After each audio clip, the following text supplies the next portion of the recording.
Joiner Hamilton?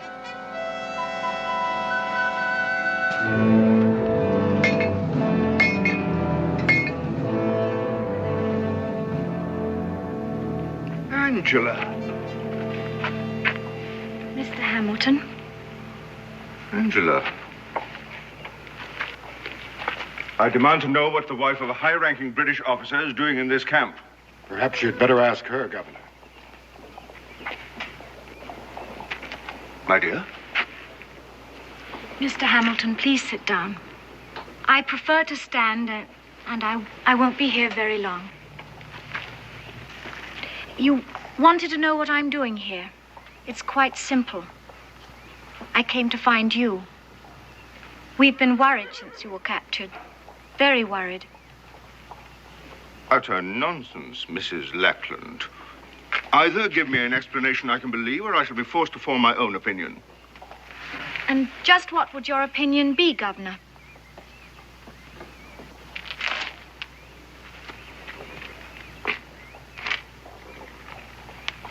I should say it rather smelled of treason.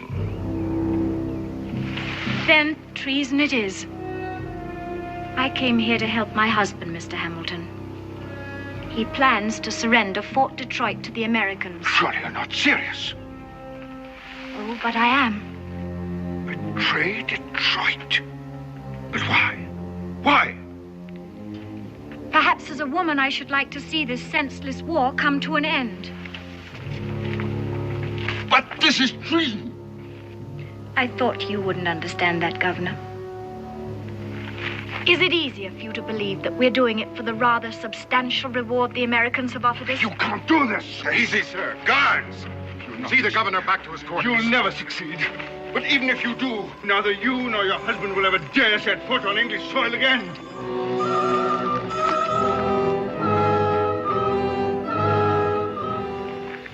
With your permission, Major, I'd like to return to my quarters. Certainly. Thank you for coming.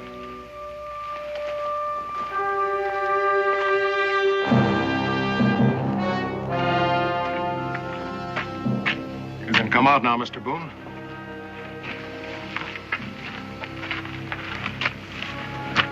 A real calculating woman. I'd hate to have her for an enemy. Are you convinced that she means it? Well, she said so plain enough, so I reckon I'll have to believe her. Good. Mrs. Lackland is on the way to join her husband in Detroit. You'll accompany her as a guide.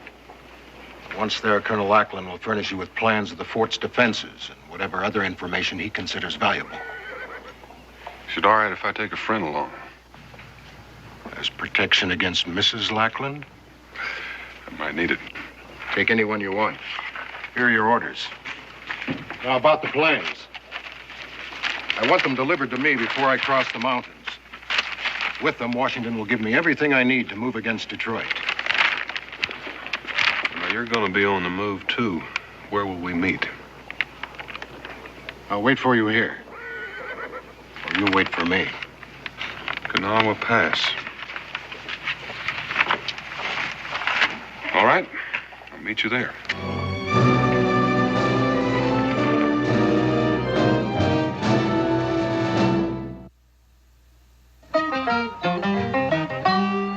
Daniel Boone was a man, yes, a big man, with an eye like an eagle and as tall as a mountain was he. Daniel Boone was a man, yes, a big man. He was brave, he was fearless, and as tough as a mighty oak tree. From the coonskin cap on the top of old Dan to the heel of his rawhide shoe, the rippin'est, roaring'est, fighting'est man the frontier ever knew. Daniel Boone was a man, yes, a big man, and he fought for America to make all Americans free. Daniel Boone.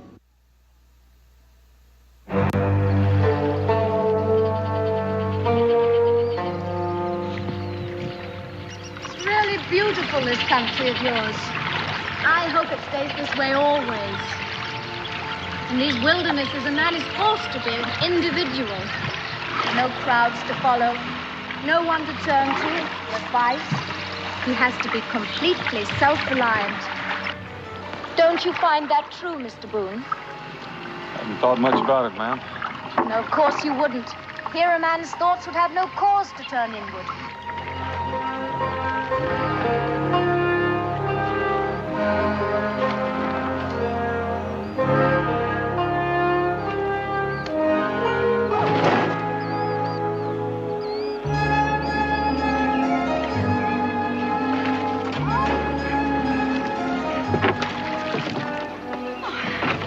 You know, I think that self-doubt and invidious comparisons with others, well, they're products of civilization. Wouldn't you say so, Mr. Boone?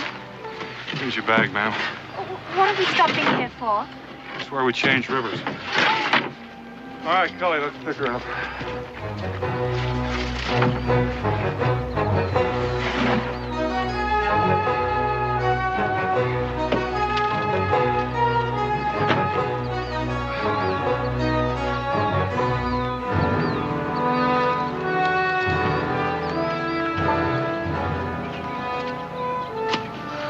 Golly, why don't you stay down here and see if you can catch a mess of fish?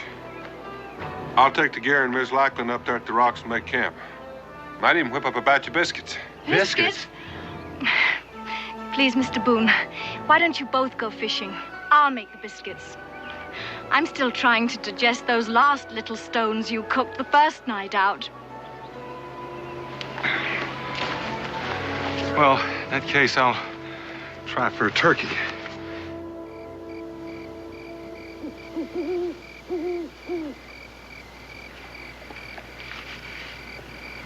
No, thank you. I finished.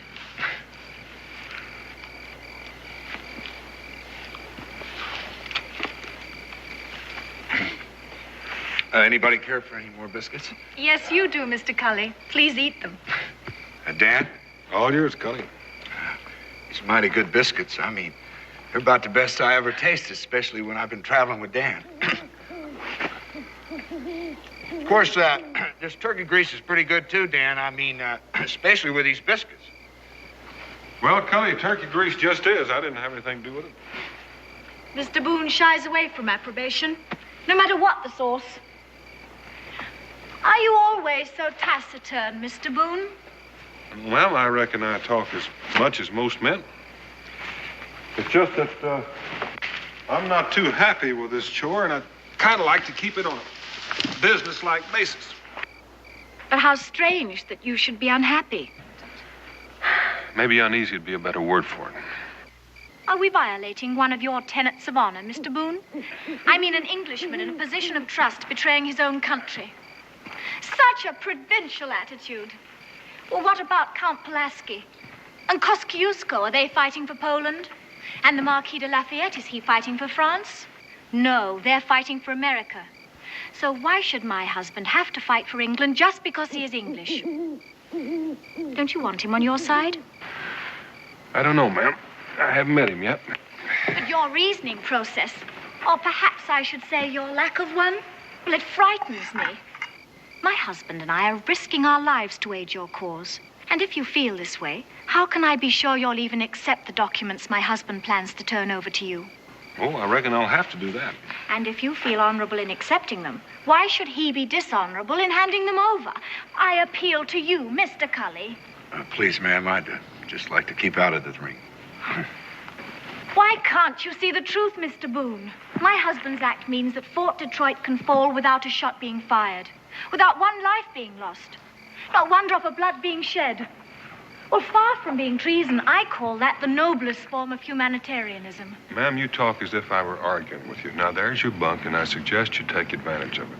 The canoe part of this trip is almost over, and from then on, it's just going to be walking. We're that close to the fort? Yes, ma'am, we are. We should be there tomorrow afternoon. Good night, Mrs. Lackland. Good night, Mr. Boone.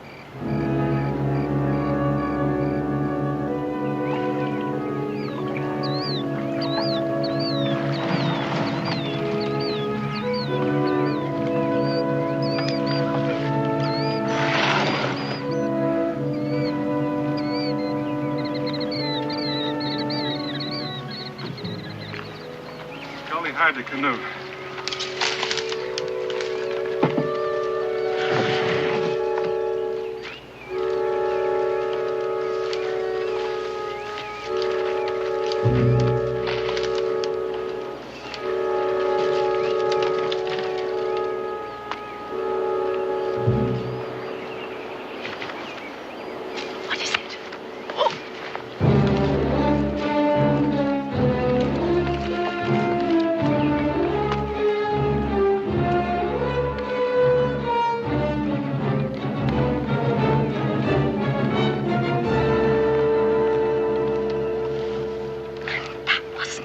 unnecessary, Mr. Boone. That man is an English soldier. All I had to do was to tell him I'm Colonel Lackland's wife. Not that Indian. Why, do you know him? That's many lives. The Iroquois bloodhound. If he were the same age, chances are we'd all be here. Well, what are you going to do about it? You can't stay here. I aim to stay right here, and Cully, you take her into the fort. If your husband is going to turn those plans over to us, you can bring him back here to me. You don't trust us, do you, Mr. Boone? Well, I still haven't seen those plans yet. Cully, remember, you brought Mrs. Lackland here from Montreal all by yourself. I hope he knows what he's doing. He knows exactly what he's doing. Well, ma'am, next move is up to you. Soldier!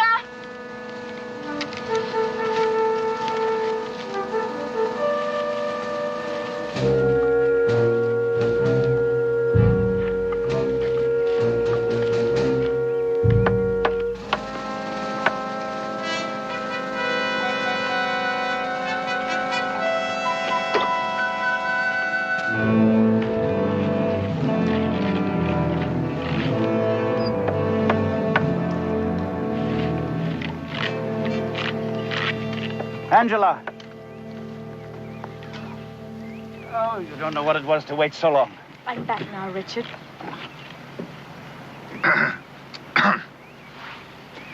Darling, this is Mr. Cully. From Montreal, sir. This man was your only escort? Is he the man our friend sent? Can we go to your quarters? Come along, Mr. Cully. You must be utterly exhausted coming all that way through the wilderness.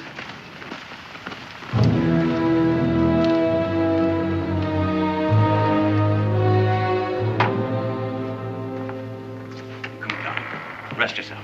Thank you, Richard.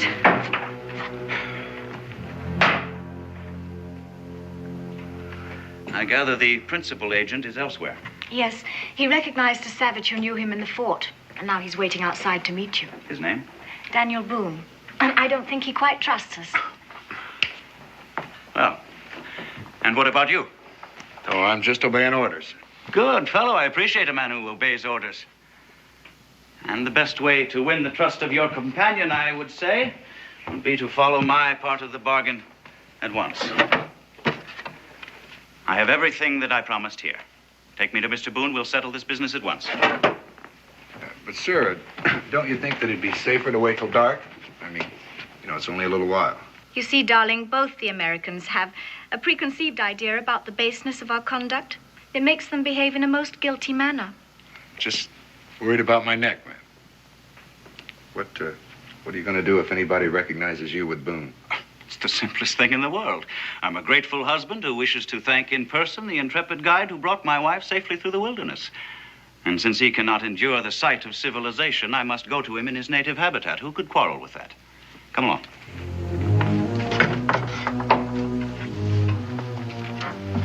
Oh, Angela, darling, your trunks arrived several days ago, and I fixed up the bedroom for you. Do tidy up a bit. We're expecting Governor Carleton at any moment. And what's the governor of Quebec doing here in Detroit?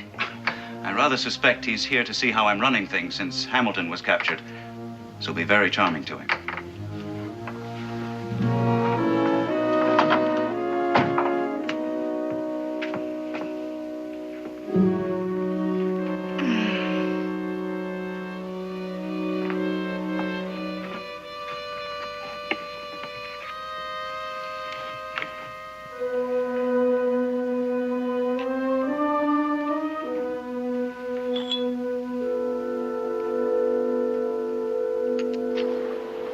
Look them over, Mr. Boone. A map of the fort's defenses, both inside and out, together with an inventory of weapons and munitions and a complete list of personnel and their functions. I've placed my life in your hands. Are you convinced now that you can trust me? Just sit down and rest, Colonel, while I take a look at these. You'll be returning to Major Grayson at once, I trust? You know, it would have been better had the American troops accompanied you so that I might effect a bloodless surrender right now. But I suppose the Major is encumbered with his prisoners? You know, I can't help but feel sorry for Lieutenant Governor Hamilton. He's a very decent fellow. Do your people really believe that he offered the Indians a bounty for every settler's scalp they brought in? I'm afraid they do. It's impossible. I know the man, you see.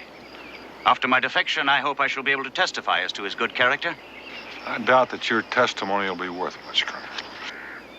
You mean because of my defection? My wife was right. You do believe I'm doing a dishonorable thing. Let's just say I don't understand it. But if you're going to give us Fort Detroit, we'll take it. And you'll get whatever was promised to you. All right, you'll have what you came for. When shall I expect the American attack? You'll be notified in time, Colonel. Right now, I'd like for you to come down to the river and point out some of those emplacements. I can assure you that map is correct. All right, let's be quick about it.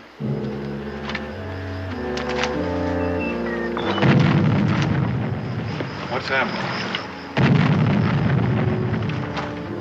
Fire! It's Governor Carlton. He's arrived and they're giving him a salute. I have to be there. Boone, I can assure you those documents are correct. Now get out of here quickly. Let's return to the fort. He acts real worried, don't he? The more worried he acts, the better I like it. I'm beginning to think these documents are the real thing. Dan, you're a real suspicious man. Just careful. We're not so rushed that we can't take time to wait around after dark to check some of those gun emplacements.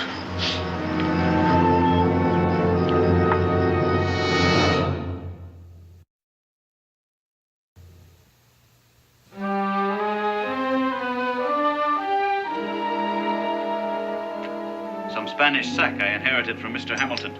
I've been saving it as fitting for the occasion. Angela, my dear. Sir? Thank you, Colonel. What a pity you couldn't have made your journey with me, Mrs. Lackland. All the way from Montreal by water, except for a portage round Niagara, and on a boat fit for the ocean. I should have loved your company, Governor, although I really enjoyed my wilderness experience. You know, this great inland waterway must never be lost to England. And it won't be as long as we hold Detroit. You can rely upon my husband, Governor. I'm sure of it. The catastrophe that overtook Hamilton frightens me. It is precisely that catastrophe that dictates my every move.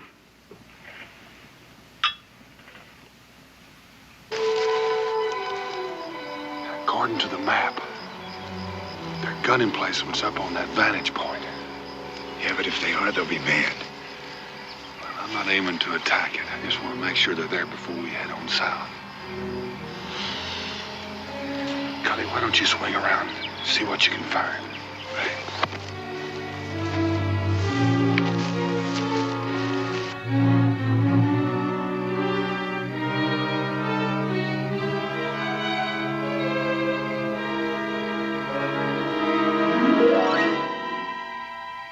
There's my point. Come on now, lads. Why not go for £5 this time? Get all of the money now. We can chalk it up. I'll take it out of your next pay packet.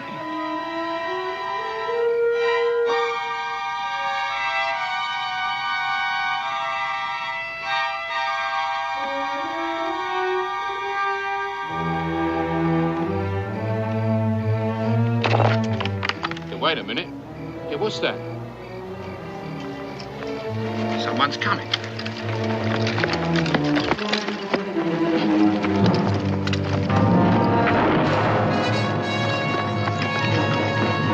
Come on now, lads. After him. Boys. Come on now, move it. Come on now, get up out of the front. I want him alive. You hear me, alive? Get up there after him. Come on now, get on.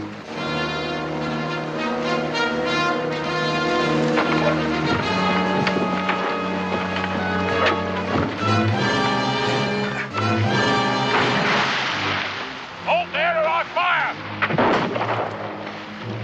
Keep going, Cully! All right, lads, to the colonel. Take his stuff.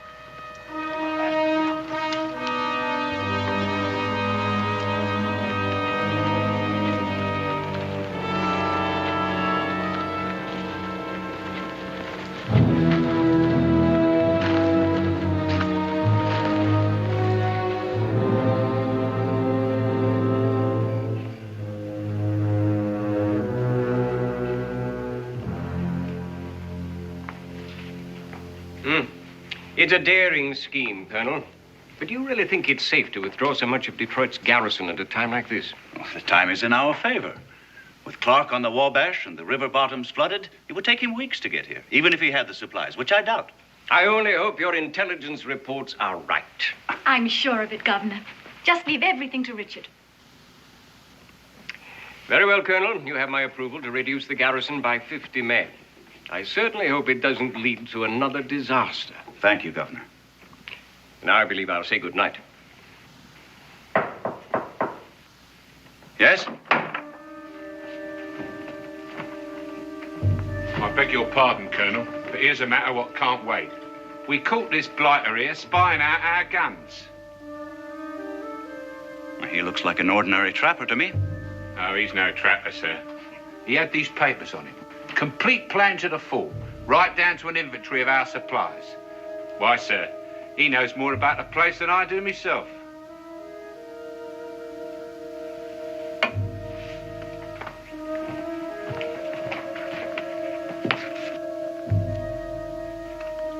Yes, there does seem to be some irregularity here. Colonel, may I? How could any man get the plans to the fort unless someone gave them to him? We'll find that out shortly, Governor. Sergeant, you and your men have done well. Back to your post now on the double. Yes, sir, but there was another one, sir, but he got away. And there may be more. Back to your post. Yes, sir, but the one who got away, sir, he was the man what brought your wife into the fort today. Sergeant, I gave you an order. Right, sir.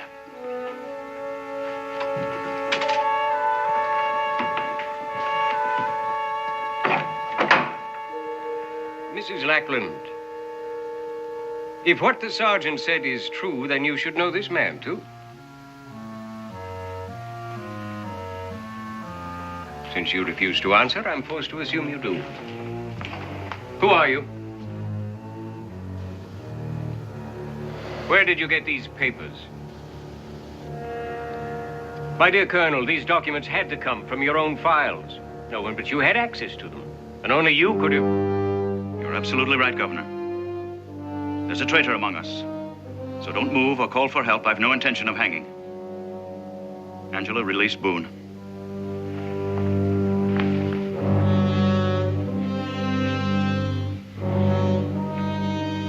Use the rope on the governor. Tie him in the chair. Gag him.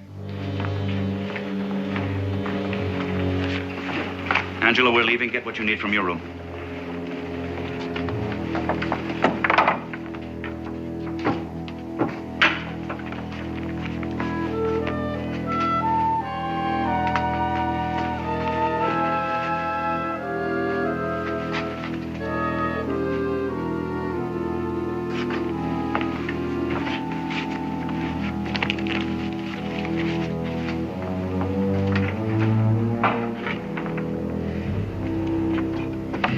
You bungling ox, out the door there. If I die for this, I shan't die alone. Angela?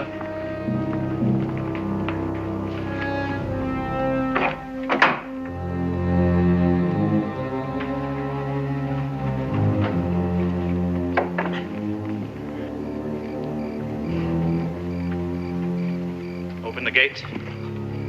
But, sir, I thought your orders... Open the gate. Yes, sir.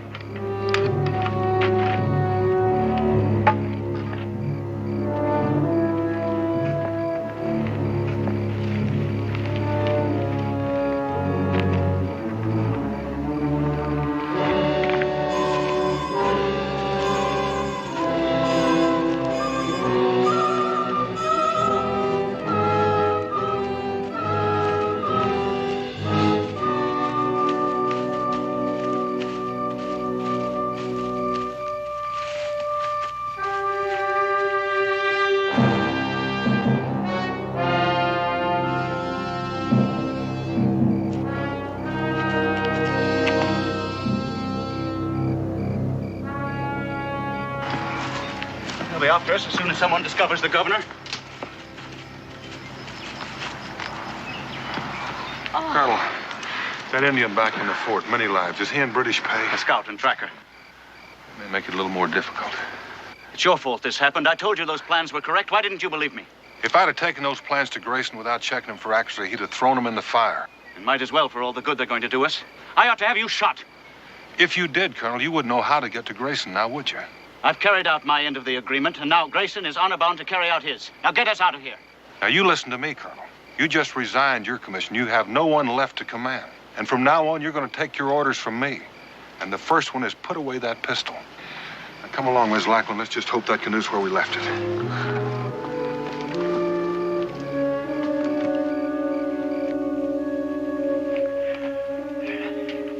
You saw the Colonel and Mrs. Lackland? They have left the fort with the man called Boone. You can follow? Tonight? Tomorrow? A moon from now. I can follow. Good. We'll get them back, Many Lives. We'll get them all back.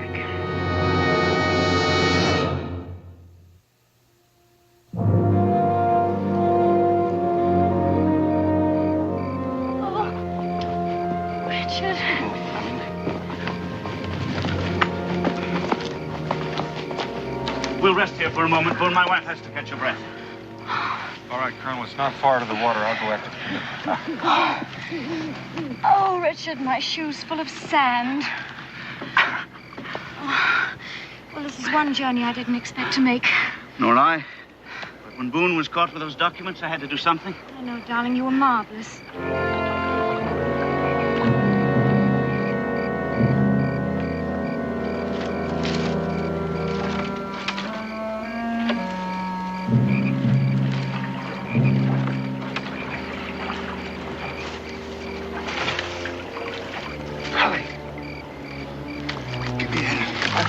Halfway home. Oh, I didn't feel like swimming all the way home upstream.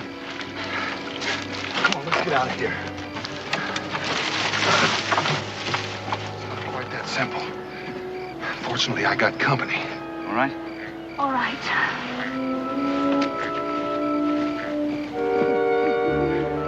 Wait a minute, you mean to say he's going with us? He saved my life. I reckon I ought to return the favor. Besides, if we don't outwit Many Lives, we're all going to hang.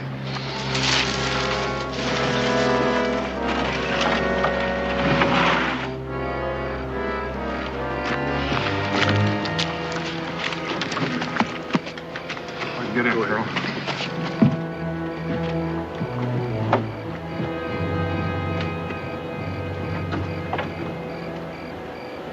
All right, Colonel. You're not going to go. You're going to leave tracks for all of us. I am? Tracks to where? Anywhere except along the river here. How much of a start have I got? Well, I don't know. If it's traveling alone, you ought to be able to keep your lead. See you in Kentucky.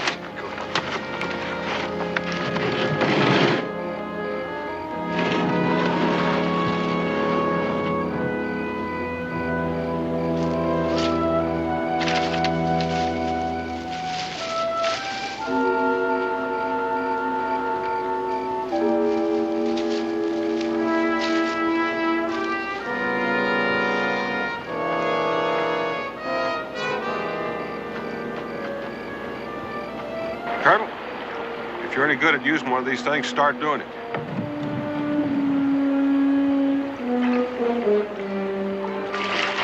Oh, Richard, you got me all wet. All right.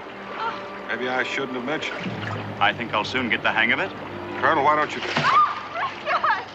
you practice some other time when this noise you're making won't get us killed?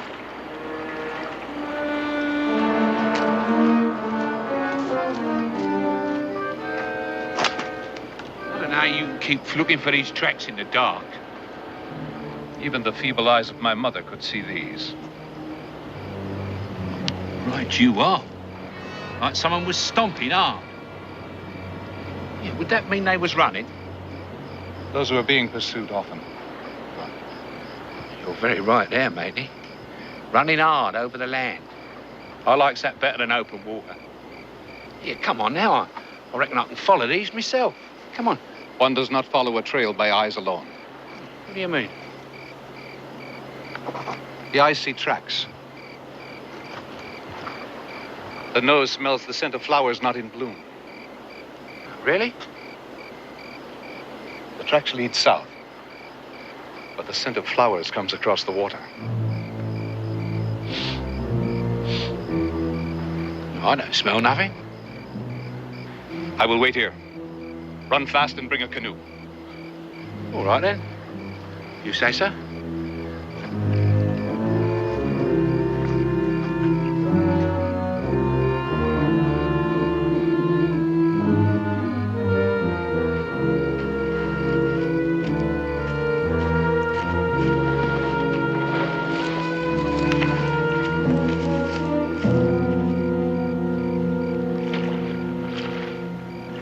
Don't you think you'll ever need that again? If I do, I'll dig it out. I don't want him to find where we've come ashore. But surely if he's following the false trail. He won't follow it far. Come daylight, he'll start wondering why he hadn't seen a lot of tracks that look like a woman's. Then he'll think about water. He won't have any trouble finding where we left from. But if we can keep him from finding where we landed, that's that. Come along, darling, we're leaving. All right, just let me tie my hair up first. Let's go.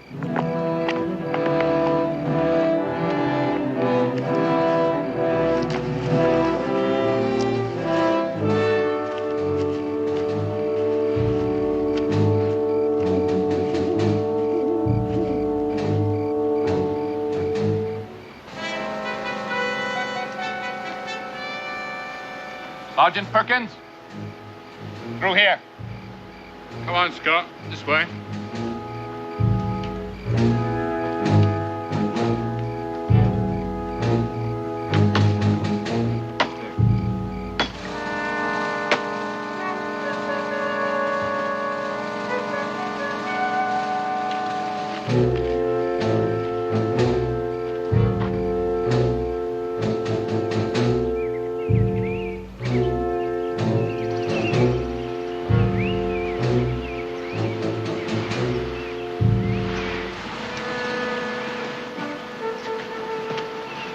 Better sit here and rest a spell, man. Oh!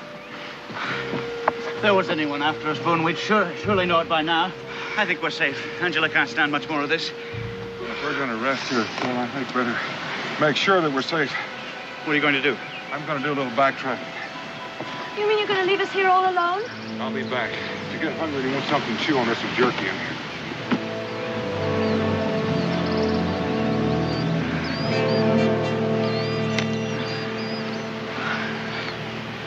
You'd better try and choke some of this down to keep your strength up. It may taste awful, but it's nourishing.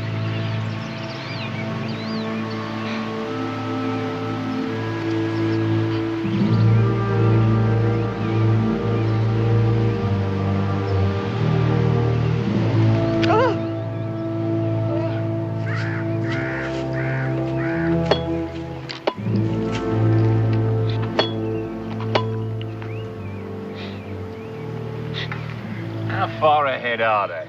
Well, can't you tell? The hawk above can see them. We go slow.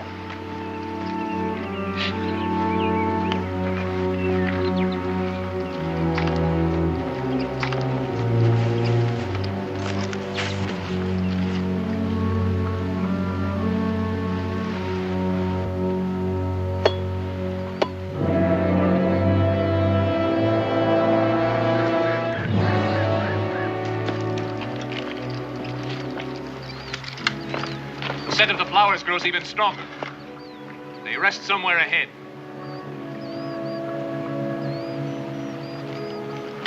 No! We will wait here until they move on. Suits me.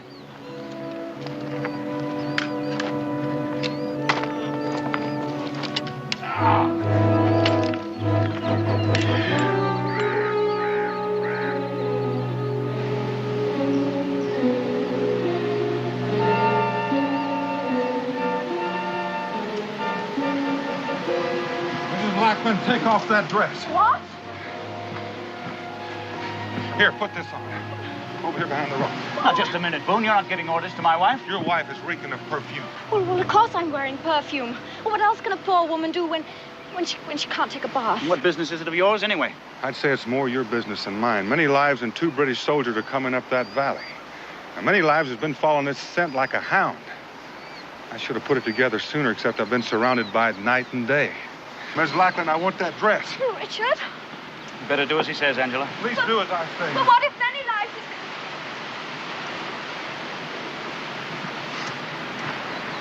Colonel, there's something mighty strange about this. Yes, what?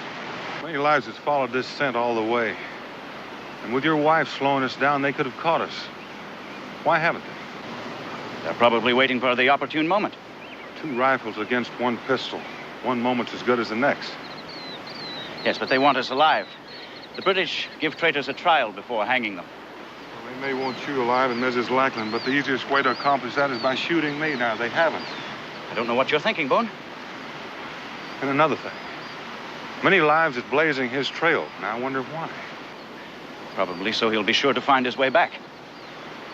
Well, he could find his way back blindfolded. He's blazing his trail so someone else can follow him. The question is who and how many? I've no way of knowing that, Boone. I can only repeat they want Angela and me alive. You wanted this? Thank you, Mrs. Lackland.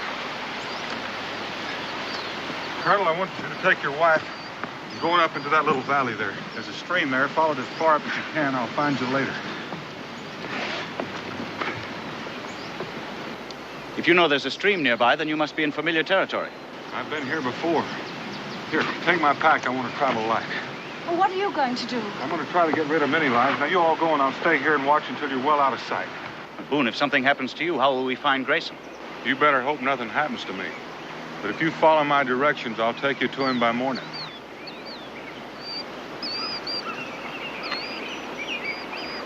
Boone, you may need this. You keep it, Colonel. You're more apt to need it than I am.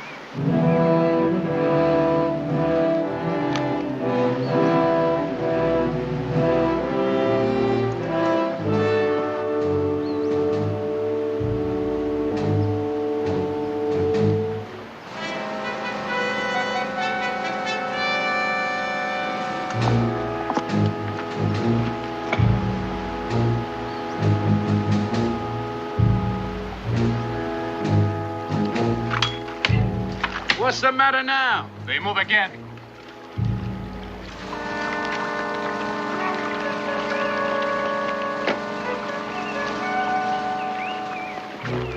Come! Come on, Scott. On your feet.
Strange thing. They go north, and before they went south.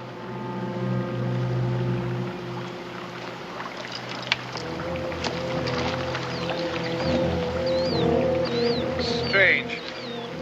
Very strange. What's the matter now? Now they turn again. They must be lost. Daniel Boone, lost? No. Perhaps he suspects and doubles back to throw me off the trail. But he does not succeed. Come.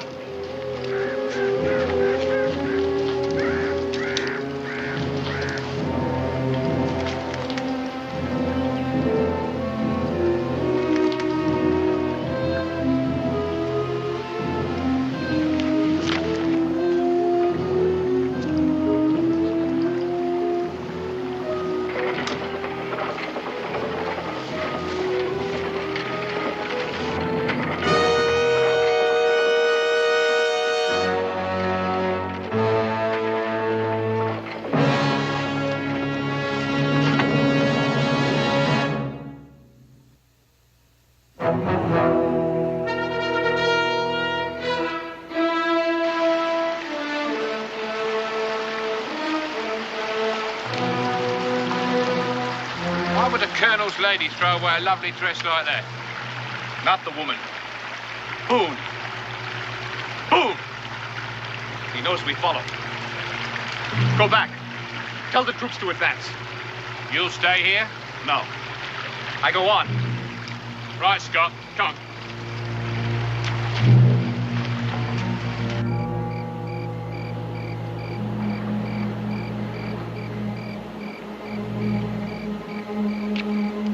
I wonder what's keeping Boone.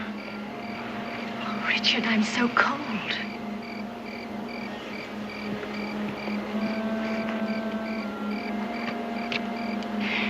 Suppose he doesn't come. Oh, Richard, what will we do if... Well, suppose things go wrong?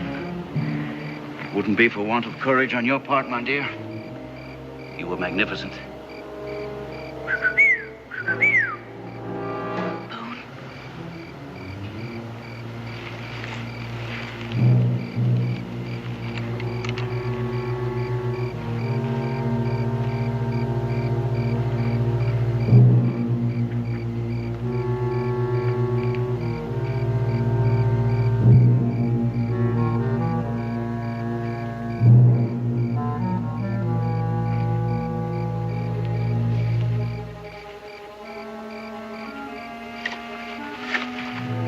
Expecting me, Colonel? Boone. Yes, we're expecting you. Been expecting you for hours. It took me quite a while to lay a false trail for many lives. What are you doing coming up from the south? You were behind us. Well, I must have passed you during the night, Mrs. Lackland. Where did you get the rifle? Found out who many lives are blazing that trail for. And did you know there's a whole passel of British soldiers following him? Well, then, the sooner we're under Grayson's protection, the better. Let's get out of here. Well, they won't need that many soldiers to take you alive, Colonel. But they are going to need them for something else. Yes? Could be said that I'm a worse traitor than you are, because I've been leading British soldiers straight to where Grayson has Governor Hamilton prisoner. Now, that's what those soldiers want, to rescue Hamilton and his men, isn't it? And I've just been wondering, Colonel Lackland, if that's not what you've been after, too. You were right, Boone. I do need this pistol more than you. Put the rifle down. In view of your suspicions, Boone, I think it best that my soldiers reach Grayson before you do. It has to be a surprise attack. You see, Lieutenant Governor Hamilton is not only a dear friend of mine, but also happens to be Angela's uncle. So we'll just wait right here. Very clever man, Colonel. I bet you even know how to paddle a canoe. Mrs. Lackland.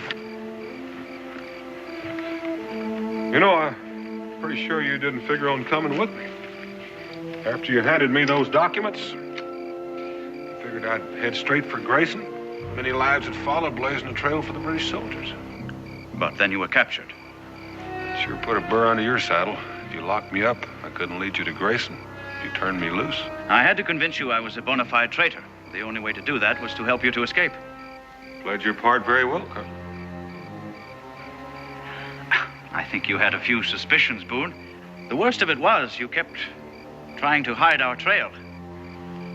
We were hard put finding ways to leave a trail for many lives to follow. Like the perfume. It was the very best perfume, Mr. Boone. Well, you had me fooled right up to the time I found out that I was acting as a guide for the British Army. There is some comfort in knowing I wasn't traveling with British traitors. Thank you. Treason is distasteful, but in this case, the end justified the means. In your plan to rescue Hamilton, you can forget that, Colonel.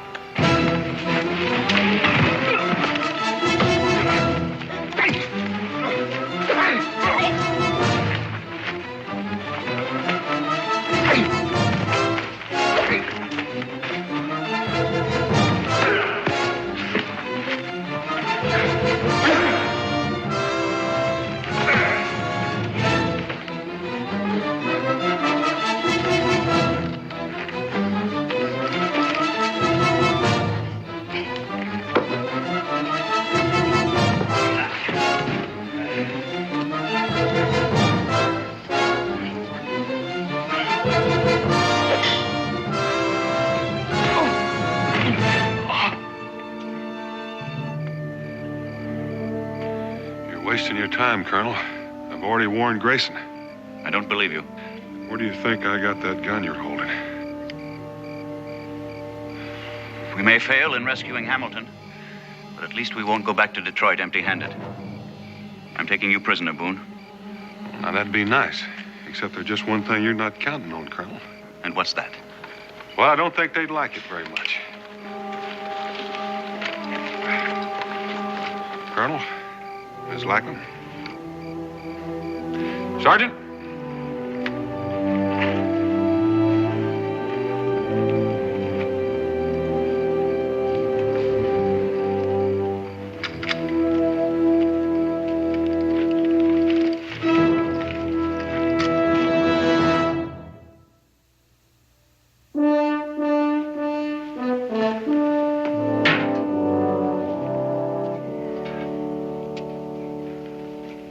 Yesterday, the wind came up, blew my clothesline down. I had to do the whole wash over again.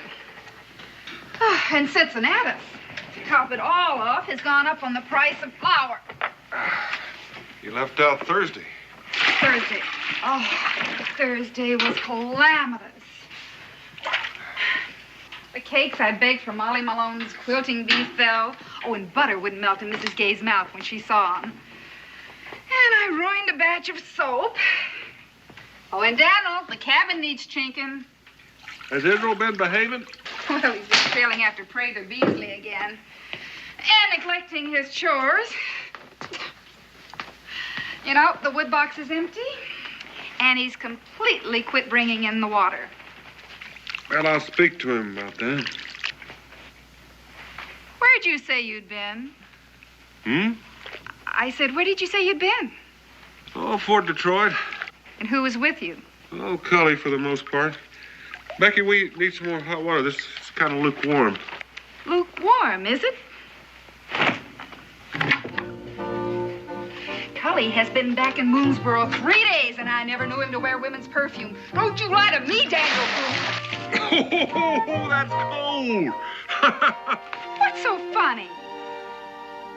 That's the second time this week that perfume's almost got me killed.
Well, I reckon that'll do it, Cincinnatus. Reckon so. Anything you might have forgotten, Mr. Bryant? Well, if I have, I'll just have to learn to do without it. That's for certain, Mr. Bryant. See you next season when we have some more furs to trade. You're always welcome, Daniel. Have a good trip home. Clem? Pam, always good to see you. Bye.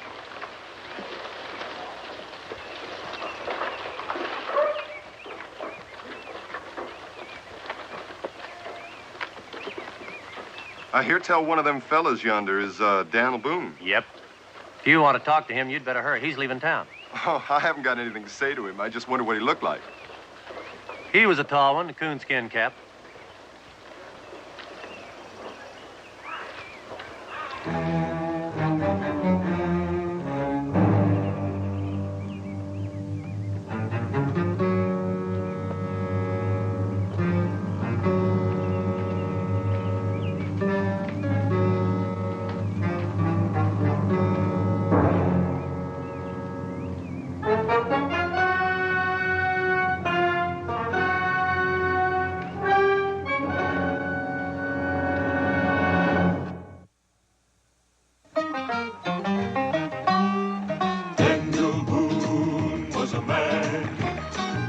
yes, a big man. With an eye like an eagle and as tall as a mountain was he. Daniel Boone was a man, yes, a big man. He was brave, he was fearless, and as tough as a mighty oak tree. From the coonskin cap on the top of Old Dan to the heel of his rawhide shoe, the rippin'est, roaring'est, fighting'est man the frontier ever knew. Daniel Boone was a man, yes, a big man, and he fought for America to make all Americans free. Daniel Boone.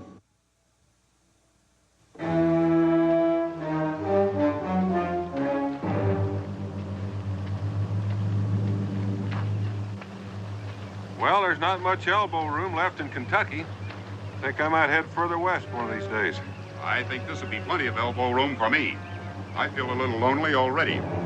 I'd say this neighborhood is a little overpopulated. Whoa, Barney. Hold him just a minute, would you, Bryant? Looks like he's got a loose shoe.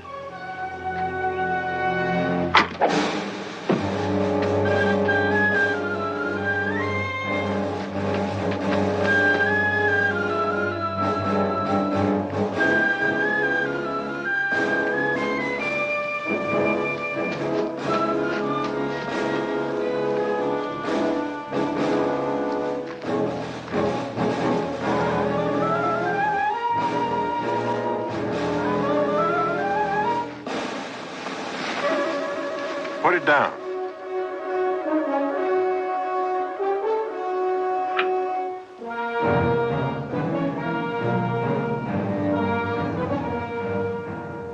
Gentlemen of the jury, have you reached a verdict? We have, Your Honor. You will please state it to the court. We, the jury, find the accused guilty of murder in the first degree as charged. The defendant will arise and face the bench for sentencing.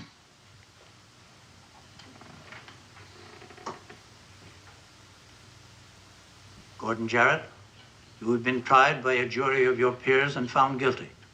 Before pronouncing sentence, I ask you again, do you have any next of kin or anyone at all to be notified of the result of these proceedings?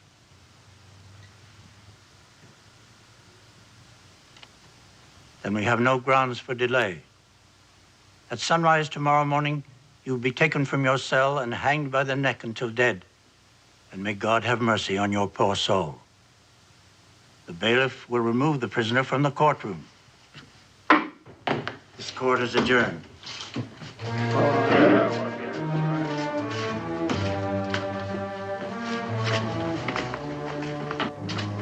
Your fate is sealed, Boone, and my grave won't save you.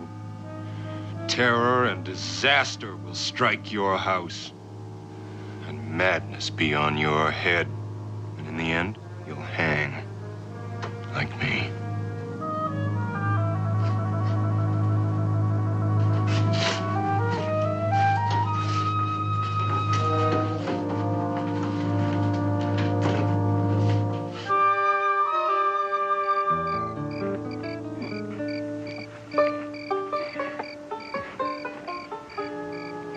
I don't deserve no marker. He killed an innocent man. Woe unto those who make the innocent suffer. He was just doing what he thought you wanted done, Pa.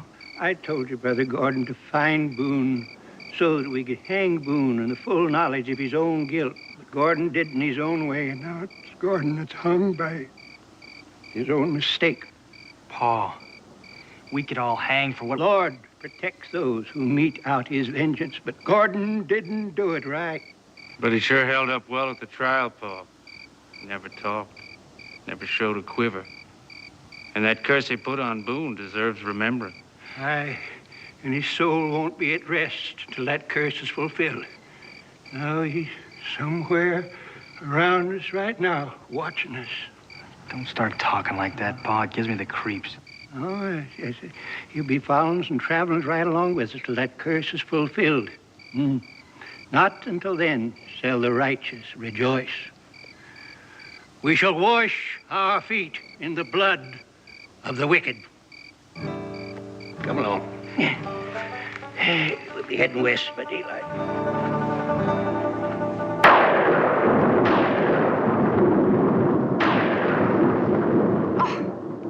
Oh, Dan, that was too close for comfort.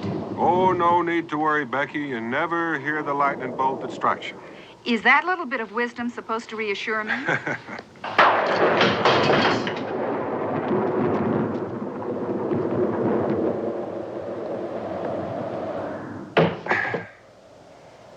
Well, the latch is broken. Can you fix it? Yeah, I'll wedge it with something. Thank you, Israel. Now, I think you'd better get ready for bed. You expect me to sleep with all that going on? Well, at least you can put your nightshirt on. All right.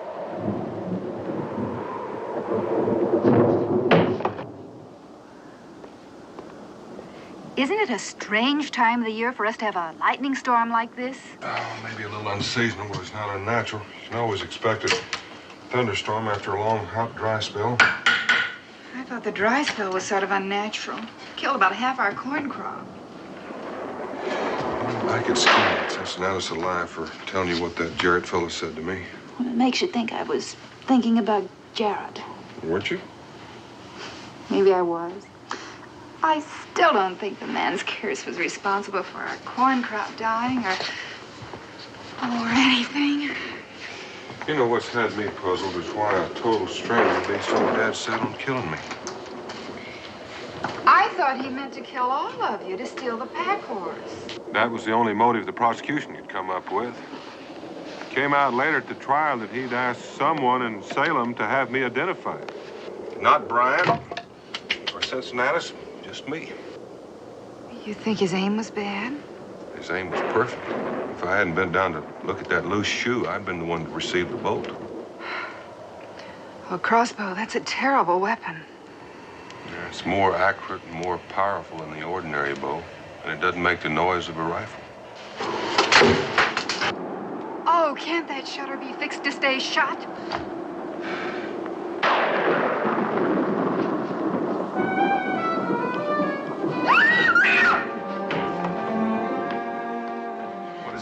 There's someone out there staring in.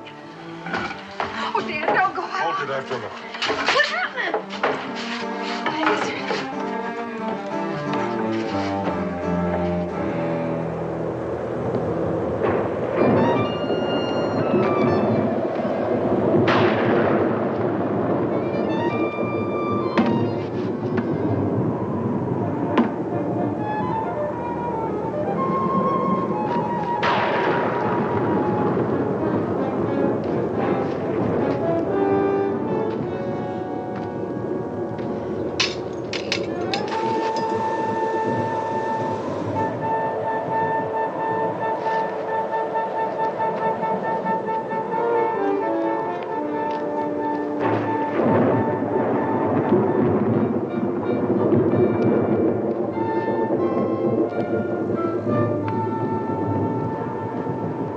Becky, open up.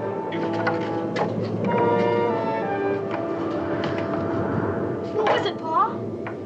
Nothing, son. I think you better get back to bed. I'm an Aunt. No one will tell me anything. There's nothing to tell. The storm just made your mother nervous. Come along, Israel. Up to bed.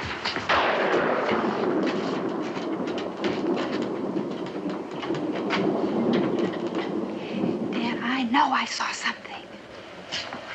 All right, Becky, I'm not denying that you saw it. But you were in a mood to see something, whether it was there or not. Didn't imagine it. I think you ought to go to bed, too. I'll stay up for a little while. I can tell you don't believe me. Becky, I'm sure you thought you saw something. But who in Boonesboro would be sneaking around spying on us on a night like this? It doesn't have to be somebody from Boonesboro. It doesn't even have to be a someone. All right, I'll go out again. I'll get a lantern and look for tracks.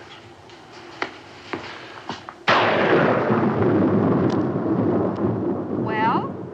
Well, it's kind of hard to tell. I was walking around out here a couple of minutes ago myself. Looks like somebody might have been standing right there. Dan?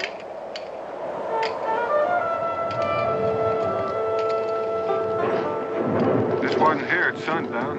Well, at least now we know I wasn't seeing things. Kind of wish you had been. I don't like growlers. Why would anybody hang their watch on a tree and go off and leave it? I don't know. Seems to have some engraving in it. J. Primrose, born June 12, 1752. Hanged April 4th. Doesn't give the year. Let's go inside.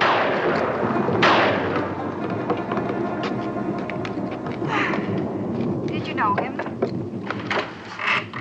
It's about 10 years ago. He had a riverboat.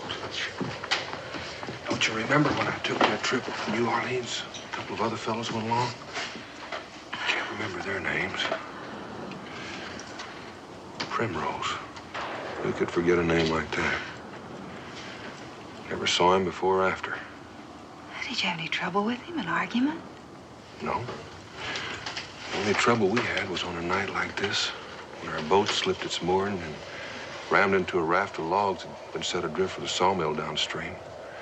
Best of my memory, we came close to sinking. Oh, why would this Primrose be spying on us? Well, according to this, he wasn't. He was hanged. Like Gordon Jarrett. I wish you'd get that out of your mind, Becky. How can I? I'm half frightened to death. Just remember this. If anybody wanted to harm us, they had the perfect chance. With the shutter open, and when we were outside just now with a lamp. There are ways of harming people without shooting them. Young lady, you're going to bed and come tomorrow. Well, here's the rain. There goes any chance I might have had of tracking him tomorrow. Even the rain seems unnatural now. Rebecca, I want you to remember just one thing. Whoever hung that watch out there was flesh and blood, just like I am. Let's go to bed.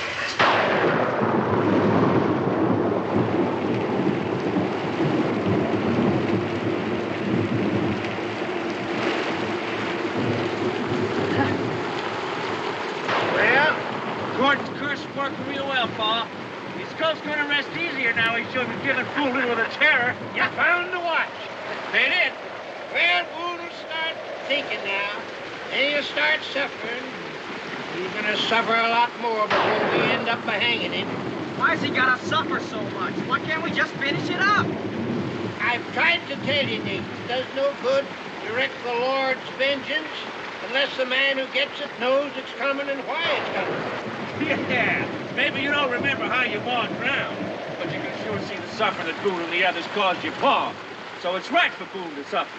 Yeah, look at me all bent and crippled up here before my time. You was too young to share in the other hangings, but you'll be part of this one. And you'll learn what the joy of vengeance can be. I think I'll go down in the settlement tomorrow, so as I won't miss anything. Oh, that could be dangerous. I can sit in the tents of the wicked and have no fear, because I am protected by righteousness. Besides, they won't suspect a thing of a cripple. They don't know that I'm a Jarrett.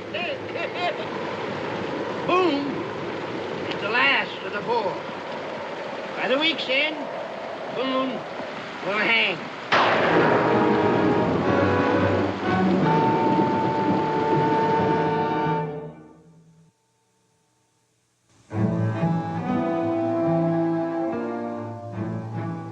Now, that's mighty strange. Doesn't even seem to be ticking. No. Whoever hung it on that tree didn't part with any treasure. It was intended to mean something, but what? Hanging. Hanging on a tree, huh? Hanging? Well, that's what that Gordon Jarrett said was going to happen to you, Daniel. Cincinnati, will you forget about that Jarrett curse? You've got Rebecca all upset telling her about it. I am sorry about that, Daniel, but when she just kept asking questions about the trial, and Dad, blame it just slipped out. Well, there's nothing to do about it now. And besides, I'm just answering your question about what this watch could mean. Gordon Jarrett is 6 feet under. And his body is. The name on this watch is Primrose. Well, it was you that caught him and our testimony that convicted him. What do you suppose if somebody was trying to get revenge? Well, as I recall, he said he didn't have any friends or relatives.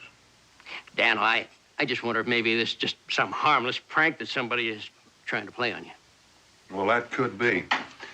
Only when it scares my wife half to death, it stops being harmless. Besides, I'm almost certain that I'm the one that Gordon Jarrett intended to kill. Now, you see, Daniel, you're doing the same thing you got sore at me for doing, trying to connect all this with Gordon Jarrett. Cincinnatus, will you pour me a mug of ale? All right, Dan.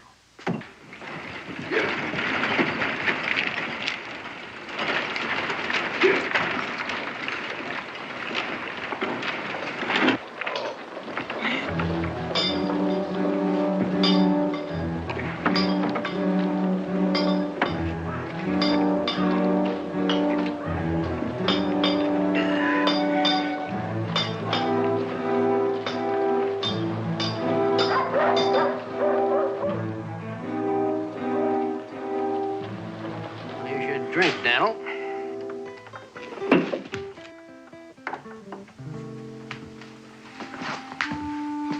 Now, good morning, sir. What can I do for you? Well, you can pour me a mug of rum to start with. I'll be happy to oblige.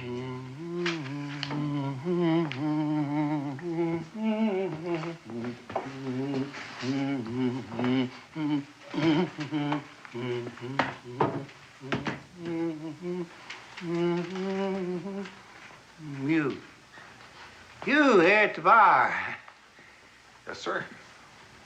Would you care to join me in a drink? I'm new here. I'd like to talk to someone. Well, why not? My name's Stover.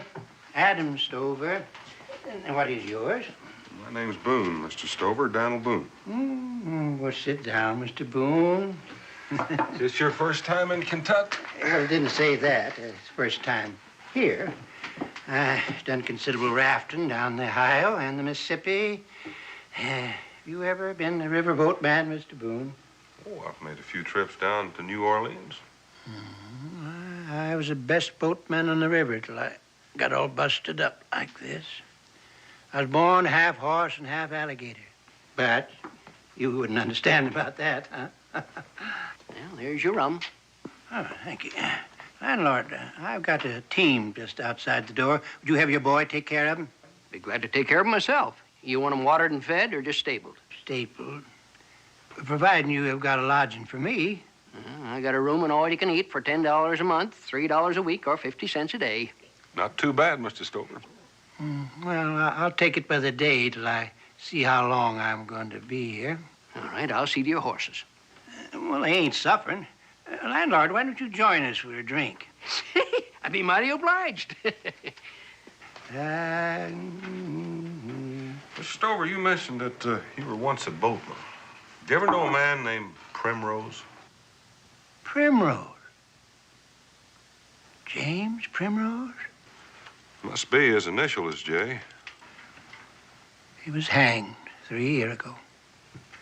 That's what it says in this watch that I found.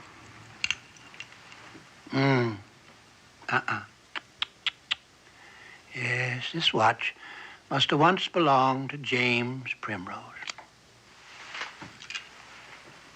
You have any idea what his crime was? Murder. Worse than that. He murdered a woman. Now, that's a mighty strange coincidence. We was involved in a murder trial in Salem. Now, a fellow shot down one of our best friends in cold blood. Of course, Daniel caught him, turned him over to the law, but he hanged, too. Commendable. That must make you feel almighty proud, Mr. Boone. There wasn't any pleasure in it. I just did what I had to do. There's always pleasure in vengeance. An eye for an eye and a tooth for a tooth. Don't you agree with that, Mr. Boone? Well, not always, but you can't have a murderer running around loose. Absolutely right. When the innocent suffer, the guilty must pay. Yeah, landlord, let's have another drink on that. Good idea. You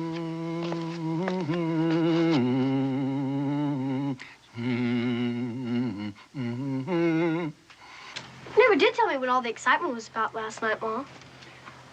Someone was sneaking around the cabin, and all the thunder and the lightning, I got frightened. Doesn't even seem nearly so bad in the clear light of day. Why didn't Pa track down whoever it was? Rain took care of that. He thought he saw some tracks outside the front window, but they were gone this morning. That sounds like a cowbell. Oh, the Olson's cow must have gotten loose again. I'll go fetch it for him. Israel? Don't worry, Mom. There's nothing more peaceful as a milk cow.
Watch where you step. Set a bear trap here. Could have crushed your leg. I don't know. I don't know what happened to that old cow either. The bell stopped ringing.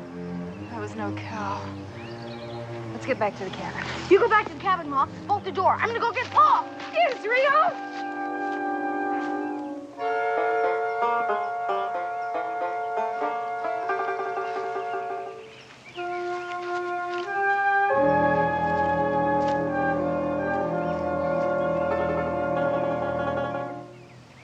Dudley.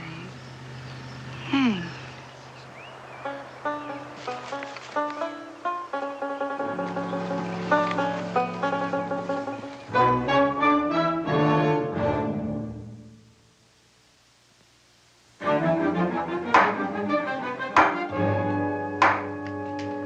What kind of business are you planning, Mr. Stover?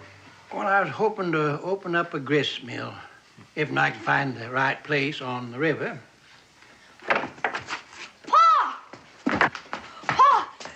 Capture me in a bear trap. A bear trap?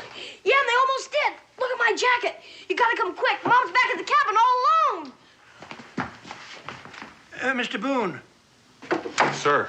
My wagon is still right outside. Why don't you use it? Thank you, I will.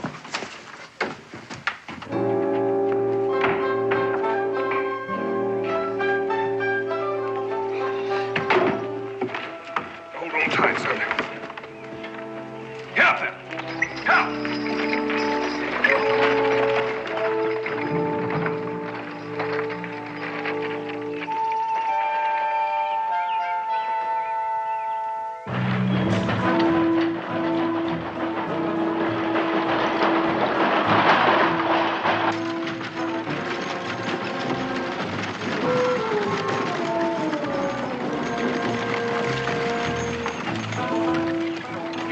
Get up!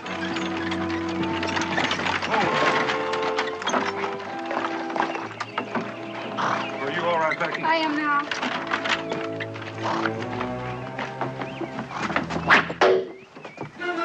Inside. Oh, Dan, what was that? It's a crossbow bolt, the same thing that killed Brian. And you still can say this whole thing has nothing to do with Gordon Jarrett? There's some kind of coincidence. I don't know what it is. Ezra, where are those bear traps? They're straight out. Wait, Dan, there's one more thing. I found this near those bear traps. William Dudley. Hanged. That's one of the names I couldn't remember yesterday. He was one of the men on the Primrose boat. And they were both hanged. I just met a man named Stover who said he knew Primrose. And he just told me that Primrose was hanged about 3 years back for the murder of a woman. A woman? It's hard to understand. I remember Primrose as a big, good-natured man. Dan, this man Stover, he may be the one that's doing these terrible things to us. Well, he couldn't have fired that crossbow from back in the tavern. And he's too old and crippled to have set those bear traps. All the same, it's too much of a coincidence to have him show up right after we find that Primrose watch. I think you better go back and have a talk with him, if he's still there. He's still there, all right. That's his rig outside. Now, I want you to go in and pack up clothes for you and Israel. You're going to stay in the fort for a while. I'm going to go out and have a look around.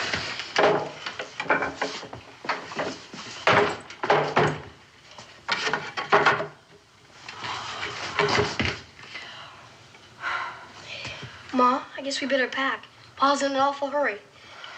You're right, son.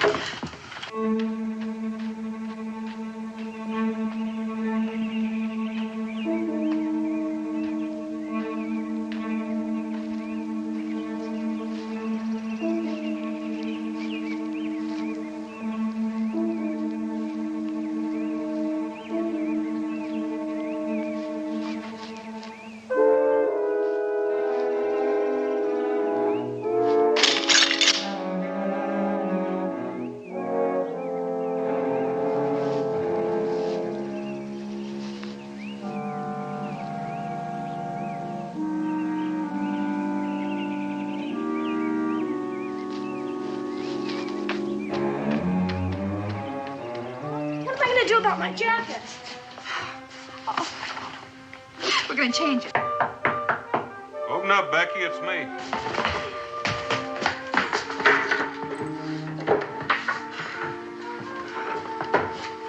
Pa, did you find anything? One more trap that wasn't sprung. You were lucky, son. How'd you happen to go out there? I heard some cowbells. I thought Allison's cow might have got loose again. And when he got to the traps, the cowbell stopped. And obviously it wasn't a cow. Somebody was leading you on. They left tracks. I'll see where they lead to when I come back. Come back? Aren't you going to stay at the fort with us? I'm going to make sure that you and Israel are safe. Then I'll come back and clear up this matter. Well, I'm not going to let you come back alone. We'll take Israel to the fort, and I'll come back with you. Now, no arguments, Becky. I don't want to worry about anybody but myself. Well, then you bring some of the men back with you. By now, Cincinnatus has got this story all over the fort, and they'll be glad to help. It wouldn't do any good. It seems somebody's trying to kill me, and I want to find out who it is. Well, is that supposed to persuade me to let you come back alone? Don't you see, Rebecca? If I come back surrounded by friends, whoever's trying to get me is just going to lie low and wait. If I come back alone, he'll show himself. How do you know it's a he? It may be a half dozen days. I want to talk to that Stover fellow again. You can argue on the way. Oh, I certainly shall.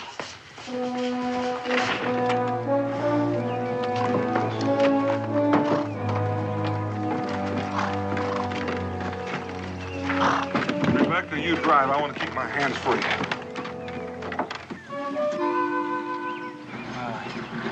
I reckon they must be scared plenty, huh? Just can't take any more of it. Yeah, they're headed for the settlement. Pa's a wily one, Leonard Boone is rigged. You know, he's gonna have Boone eaten out of the palm of his hand, then all of a sudden, the rope. You'll see, little brother, you're gonna see.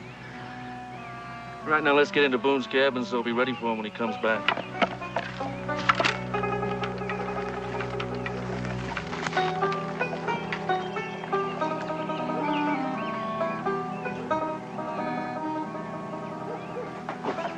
There's no sense wasting this. I'm gonna use it to scare Boone again.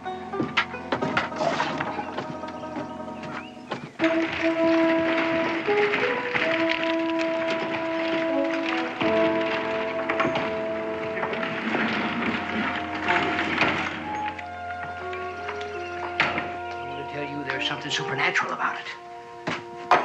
There was no human face that was peering in the window at him. And there was no human hand that hung a dead man's watch on that tree. Well, when you remember that curse I heard with my own ears. I think you heard that with your imagination, Cincinnatus. Daniel. Becky and Israel are going to stay in the fort for a spell. Think you can put them up? Never any problem. Becky. I guess we may as well go up and unpack. Right up the stairs.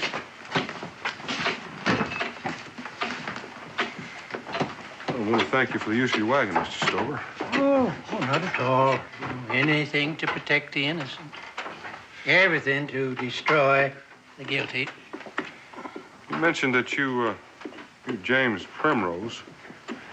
Did you ever know of a man by the name of William Dudley? I didn't know him as speaking acquaintances. I don't know murderers, Mr. Boone. I just know of them. I see. Dudley was hanged for murder, too. He was an accomplice of Primrose's. He wasn't hung at the same time because he wasn't caught at the same time. But he was hung all the same. Did you ever run a sawmill? Now, why would you say that? Well, I heard you say something about planning on starting a grist mill, and a grist mill runs on water power, same as a sawmill. So does a spinning mill. You also told me that you'd rafted some logs down the Mississippi. So I just figured maybe the logs that you'd rafted were for your own sawmill. Well, now you got things figured out pretty good, Mr. Boone.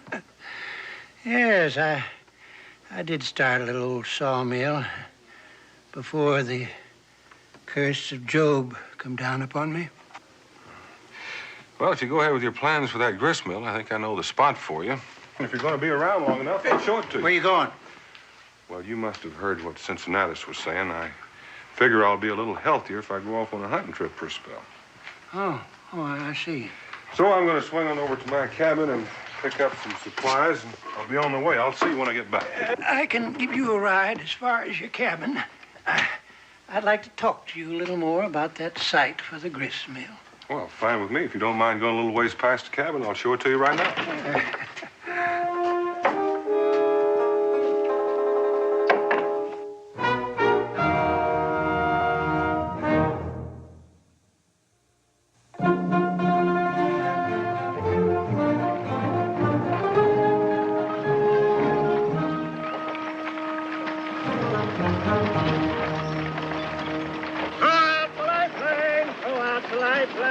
Someone is sinking tonight. I'm a very religious man, Mr. Boone. I rejoice in carrying out the work of the Lord.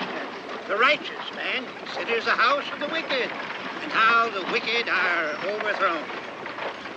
Oh, Beulah Land, sweet Beulah Land, as on my... I'm mighty happy about something, Mr. Stover. Well, I'm thinking about the grist mill, Mr. Boone. It's been a long time. Long time. But as the good book says, though the mills of the God grind slow, they grind exceeding small. You know, my wife and I both thought it was peculiar that a man who knows the name of Primrose and Dudley would show up at this time.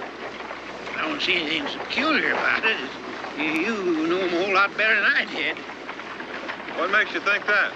Well, like I say, in the days before I was all crippled up, I lived on the river. There was another man associated with Primrose and Dudley, but I just can't recall his name right off. It's two of them, Mr. Boone. One of them was named Carter. Olive Carter. Yes, that was it. Where is he now? Hades, I reckon. A lake of fire and brimstone. And his soul will be tormented there day and night forever and ever and ever. He was hanged, too. That is the law. You mentioned that there was a fourth man. Do you recall his name? His name? Well, his name slips my memory just at this moment. It'll come to me most any time now. Lifeline, throughout the lifeline. Somebody coming.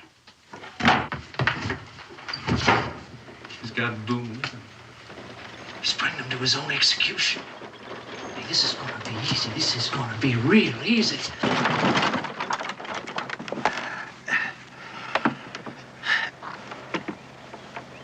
The The fourth man on that Primrose boat couldn't possibly have been Jarrett, could it? Why would you think a thing like that? Because that was the name of the murderer that was hanged in Salem. I think I spoke to you about him. The fourth man ain't been hung yet. Now, Boone, you go on in your cabin, get your pack. Then you can show me the spot for the grist mill.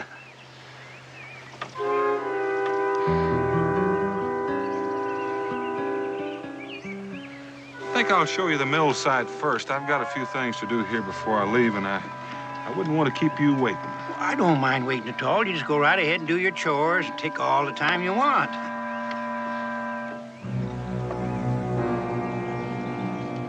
I wouldn't feel right delaying you from the start of your hunting trip. You wouldn't be delaying me at all.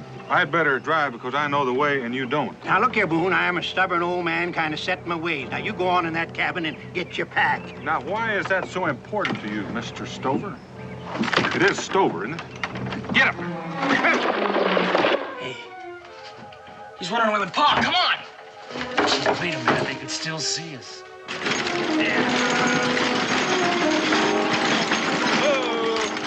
Boone, hold on there. Boone, where you going? Boone, come back here. What's got into you, Boone? Someone in my cabin. I don't know anything about that. The question is, how many? According to the tracks I found nearby, there are at least two, maybe more. What's that got to do with me? That's what I'm hoping you'll tell me. That fellow Jarrett put a curse on me before he was hanged. Looks like somebody's trying to carry it out. Pretty low-bellied snake that would try to lure a small boy into bear traps. I had nothing to do with that. And him that done it shall know my wrath. You know who did it? I only know that the innocent need have no fear of me. I'm not so sure that's true. Let me jog your memory, Mr. Stover. The name of the fourth man on that Primrose boat is Boone. Daniel Boone. For some reason, I'm supposed to hang. I reckon that's why I haven't been shot before now. So we're just gonna sit here and wait until they come out. I figure I can make a pretty fair leg shot from here. I just hope you're not too fond of them. Ah, kill him. Kill him. Won't be the first time you murdered one of mine. One of yours? Are you speaking of Gordon Jarrett? No. My Gordon killed an innocent man. He deserved what he got. I'm talking about my wife. You helped kill her, Boone, and you made a cripple out of me. And you remember it, too.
Come on, Nate.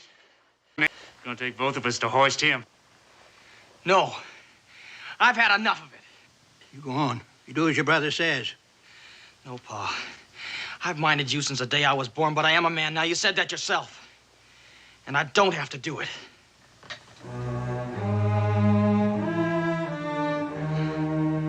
There is a generation that curses the father and blesses not the mother. All right, go. Go. With your brother's help, as feeble as I am, we can still leave him hanging in his own home.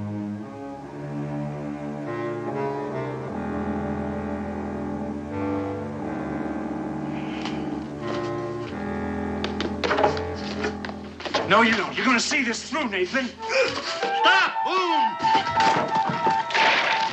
Hurry up! Now, hurry up!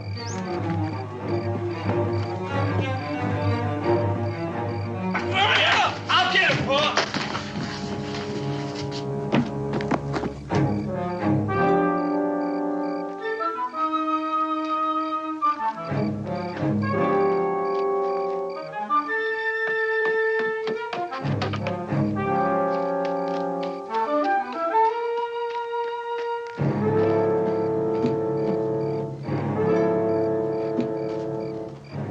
Vengeance is mine, saith the Lord.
Rabbi,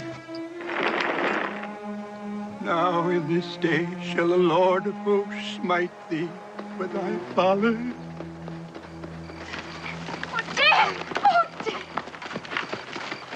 I thought I told you to stay at the fort till it was all over. Daniel, you can't expect anyone to mind you when we know you're walking into danger, especially when you wasn't back by nightfall. I don't mind telling you, since you noticed a little while ago, sorry I was so rash. Yeah, well, we should have come sooner. But at least I caught this one trying to escape. Thanks, but you caught the only one you didn't need catching. You can take care of those two. This young fella's pretty badly hurt. Let me bring Pa in, Mr. Boone. He won't cause any more trouble. All right, Nathan.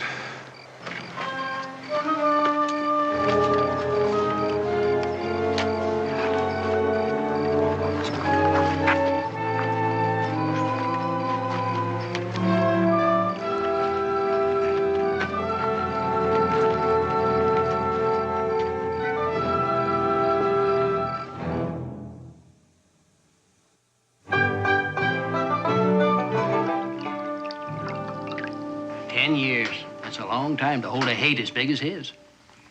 I think I understand why. He knew he was doing wrong, stealing timber meant for other sawmills. And if his wife was killed because of it, Oh, he must have had terrible feelings of guilt and remorse. When he couldn't stand it, he just had to have someone else to blame. And proving himself right by punishing them. He seemed like such a gentle old fella to me. When did you start suspecting him, Daniel? Oh, when Becky first pointed out that he had to be involved in some way. And you insisted on going off alone with him and letting them capture you? No, now, Becky, I had them captured. The old man had confessed everything. I had the boys covered. It was easy as pie. Then what went wrong? Overconfidence. And that's exactly what I said all along. I made the mistake of forgetting that a fanatic never, ever gives up. Well, at least one good thing came out of your mistake. You opened the eyes of his youngest son. That I did. And I'm looking forward to closing mine and a good night's sleep.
Mighty are the evil spirits of the woodland that have the power to do us harm, Little Hawk.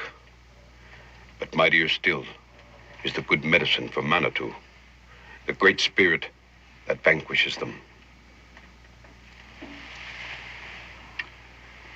Tequitana speaks with great wisdom.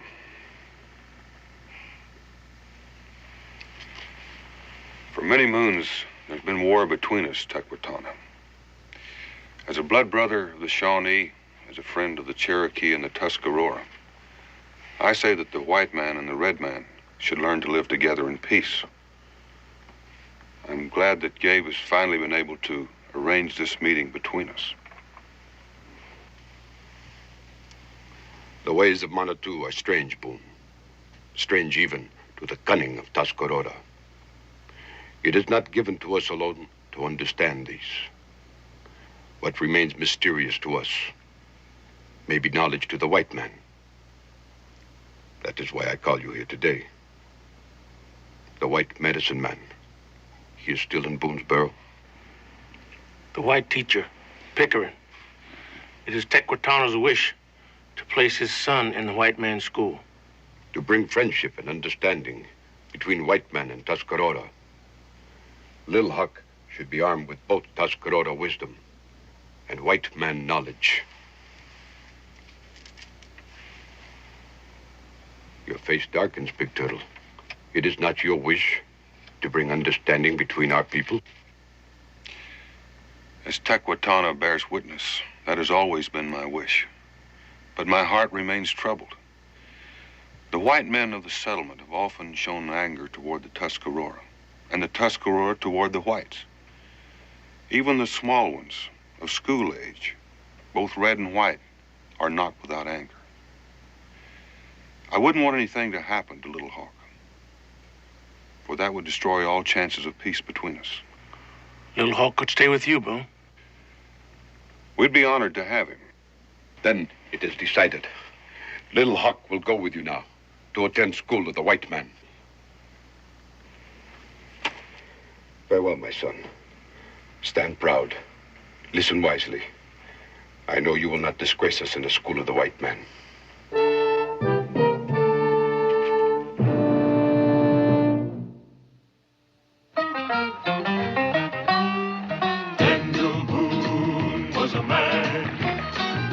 Yes, a big man. With an eye like an eagle and as tall as a mountain was he.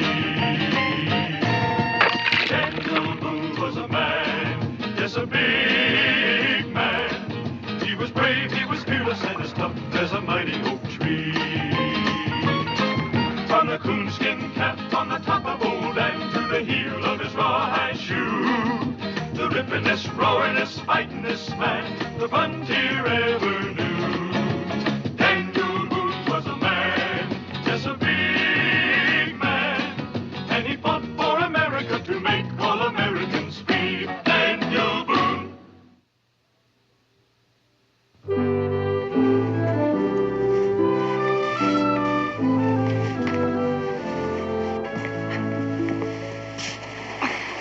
What'd he say? Well, he didn't say no, and he didn't say yes. What do you mean he didn't say yes or no? Well, I guess what I'm trying to say is I didn't ask him. You didn't ask him? Oh, Dan, that boy's expecting to go to school tomorrow. I know. Daniel Boone, you march right back to that schoolhouse and tell Amos Pickering he has another pupil. Mr. Pickering. Oh, it isn't the man himself, Becky. It's just that stream of words that he can hurl at you. The first thing you know, you're sinking down in the bog of ancient history and Greek. Well, Greeks or no Greeks, he's going to teach Little Hawk just like the rest of them. Well, I promised Gabe and Tequitana that he'd get schooling. The only thing I didn't do was ask Mr. Pickering. He's getting paid, isn't he? Yeah, manner of speaking. But don't forget, he became our schoolmaster on the condition that he run the school with no interference from any of us. Nobody's telling him how to run the school. We're just telling him who to teach.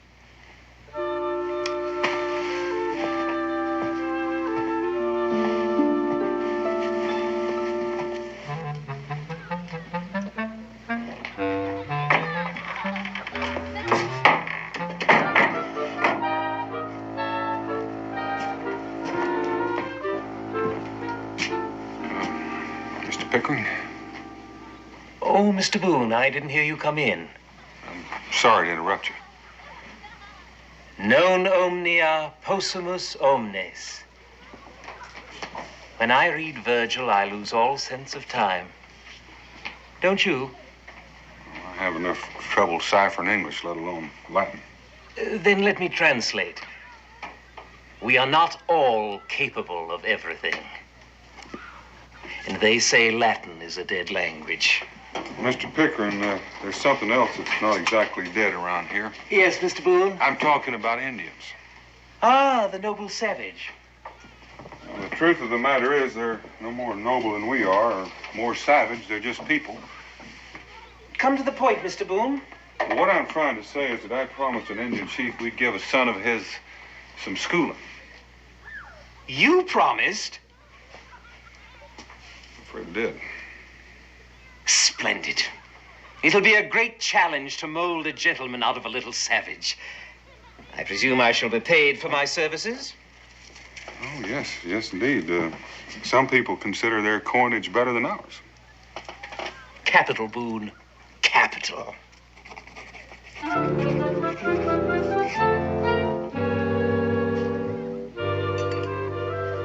Good breakfast, huh, Little Hawk? Yes, very good. Think you like Whiteman's food?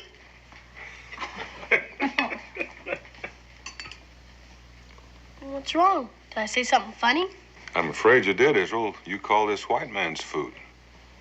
Well, it is, isn't it? I've been eating it all my life. Blueberries, Johnny cake with honey, and broiled trout. That's Indian food, Israel. We got it from them. Indians were making pancakes out of cornmeal and eating it with wild honey long before the white man came. They just showed us how to do it. Berries and fish have always been favored Indian food. Not only for breakfast, anytime. And don't forget about potatoes, pumpkins, squash, beans, yams. It's all Indian food. We learned about it from them. And we're supposed to be teaching you our ways. We will. He has a lot to learn. But we want him to know about our history, how we govern ourselves, what we believe in. By learning the ways of the white man, my father says I serve as a link between the white man and the red. Israel, I've got an important job for you. You can trust me, Pa. I want to make sure that Little Hawk gets started in school the right way, and that you help him with his lessons and that he gets along with the kids. That's a big responsibility, Ishel. I can handle it. Engine, smelly butt, where's the feathers of a duck? Engine, spins to the tent, has no money, pays no rent. Engine, smelly buck, where's the feathers of a duck? Where'd you get the duck feathers? It's an eagle feather. Nah, duck feathers.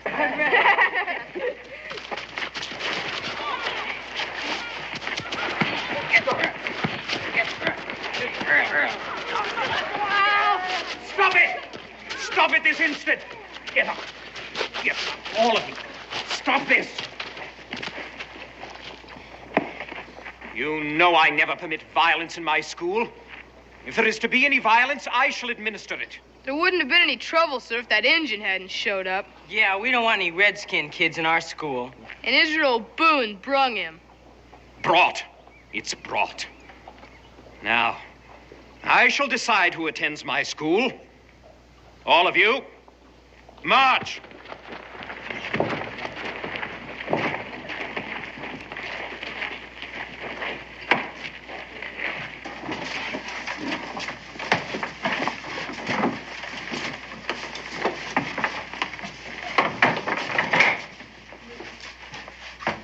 I've had enough trouble for one day. I will tolerate no more. Now, before we begin today's lesson, I want to make very clear my position with regard to our new pupil. Now then, as a settlement, we have had our problems with the Tuscarora. And I dare say they have had their problems with us. But hopefully, we are in a new era of good feelings. And I hereby charge all of you to treat our new pupil with the same consideration that you would extend to any new boy. I hope it will not be necessary for me to mention this subject again.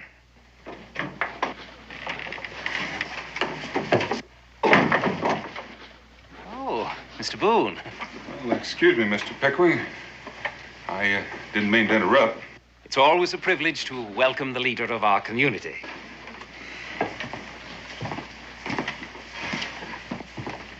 Thank you. I just thought I'd stick my head in and see how things were going. Splendidly, Mr. Boone. Splendidly. Did you think otherwise? No, sir. Little Hawk's father is aware that the schoolmaster must be paid monthly for giving education in wampum or white man's goods. That's correct. Payment in advance. 1 pair of moccasins. To comfort your feet. 1 dried fish. Good to eat. Last many weeks. 1 bear claw necklace. A necklace of bear claws? To wear on festivals and holidays. But bear claws? Well, as you say yourself, Mr. Pickering, each pupil according to his ability to pay. Yes? It's Little Hawk's most cherished possession. He killed the bear himself. It must have been a very large bear. In his tribe, it's a part of the test of manhood. How'd you kill him?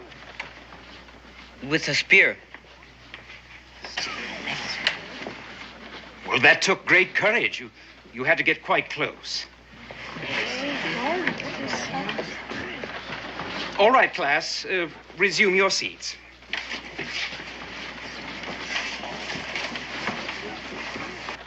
Little Hawk, please stand and tell us exactly how much education you have had, if any. A missionary lived with my tribe many moons. He taught me how to speak the language of the Yengeese. He also taught me how to write. I know the alphabet. A, B, C, D, E, F, G.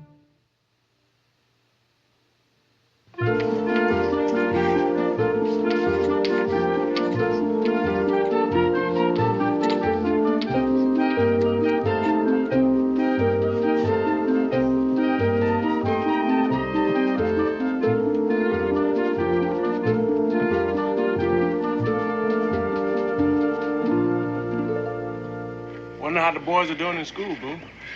Oh, I reckon they've had time to settle down. Angelo never was much of a scholar, but he's taken to it without too much respect. At least he's never made a ruckus. As for, Little Hawk, I reckon he's had time to get used to the routine, settle down. Wouldn't surprise me to learn that he fits in just like a hand in a glove. All in all, I'd say things couldn't be much better. Now then, the lower grades will write 3 verses from Mother Goose, from memory. Watch your penmanship. The middle grades will work out these problems in arithmetic at your desks. And the upper grades will write a brief description of the conquest of the Persian Empire by Alexander the Great. Yes, Little Hawk? Something you don't understand? No, I understand what is to be done. I am puzzled about something else. In regard to what? Alexander the Great. And why is that subject your concern? Because I've sat here for many days, listening to you speak of him and of other great heroes of the white man. I have been here for almost 1 week. I've heard the teachings of the white man, his laws, his customs, his ancient kings, his heroes. The past is the key to the future. The Indians also have laws, customs, heroes, battles, traditions, and tales of ancient days. Go on. Why do you not teach of the great Indian hero, Hiawatha, a Mohawk who united the 5 Iroquois tribes? Are you quite serious? If the red man is to learn the white man's ways, surely the white man should learn the ways of the red man. This is preposterous. My father is a wise man. He has said, understanding is a path that travels 2 ways. Yes, Joe, what is it? It sounds like a good idea, Mr. Pickering. It'd be a lot more interesting learning about Indians than about those old Romans and freaks you told us about. Greeks, not freaks. And studying the classics simply cannot be compared with learning the habits and superstitions of primitive savages. But the Indians have taught us an awful lot about... Enough. Let there be an immediate end to this discussion. It is my position that schools are not supposed to teach white children about Indians. It has never been done, and I see no point to it. Now, get on with your lessons. Hey,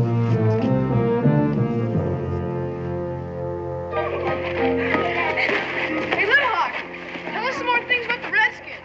Yeah, tell us what you want old Pickering to teach us about. There's too much to know. It would take many moons. I cannot tell everything in 1 afternoon. Just give him an idea. Tell him some of the tests you had to take for that manhood. Yeah. Most of it is secret. I would first have to get permission from the tribal elders. But I can tell you this. They tested my endurance, my courage, and my ability to withstand pain without crying out. Gee, when my old man wallops me, I yell. How come Indians always have such funny names, like Little Hawk and Yellow Lance, Standing Bear, White Cloud? When an Indian child is born, the father walks out of the teepee full of happiness. And whatever he sees first, or the first thing that enters his mind, is what he names the child. That is supposed to bring good luck to the baby. When I was born, my father saw a little hawk. When the child grows up, he can choose another name if it pleases him. I wish I was an Indian. I'd sure call myself something besides Jonathan. Hey, tell us something about your medicine man. His most important job is to cure sickness. We call him shaman. The family of the sick person must pay him in advance to make the cure. But there's one great difference between the shaman and the doctor of the white people. What's that? If the patient dies, he has to pay back the fee. The shaman can also change himself into an animal, talk to spirits, travel to the other world, make rain, foretell the future. Oh, we don't have a doctor like that, do we? Gee, I never reckoned there was so much to learn about Indians. Excuse me, Indians. I'd sure like to learn about that stuff a lot more than about old Julius Caesar and King George III. We all agree about it. Thing is, how do we convince Pickering to teach it in school? Tell you what we'll do. I'll get some of the other guys. Think about it. And after supper, we'll meet in the old cave. See if anybody thought of anything.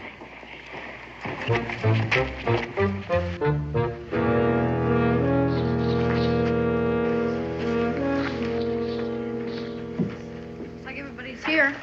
Anybody got any ideas? Suppose we all stay out of school for a few days.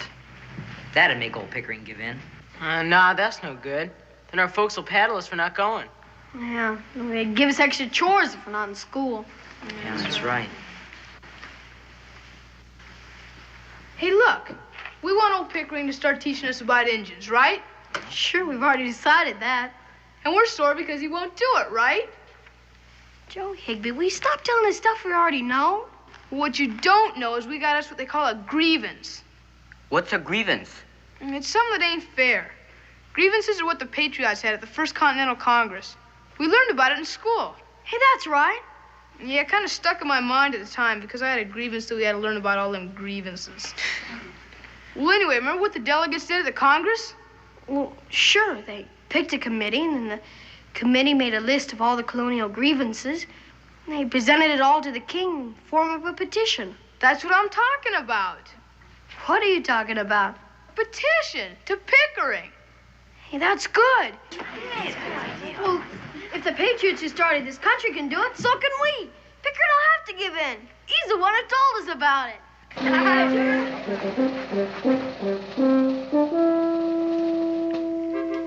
Extraordinary.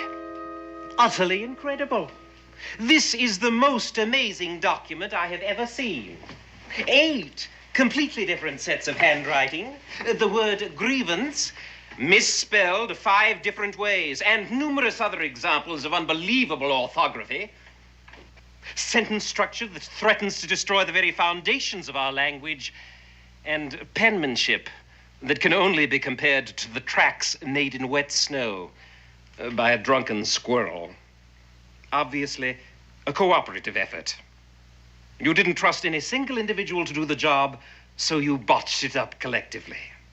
The technical aspects of this document notwithstanding, I am deeply impressed by the concept of the petition, also by the sentiments expressed herein. I wish to compliment all of you on the approach you took. However, this school is not the Continental Congress, and I am not King George. And much as I may be in favor of a democracy, no school can be run like one. A school is a place of learning where the schoolmaster has absolute power to decide every aspect of the curriculum.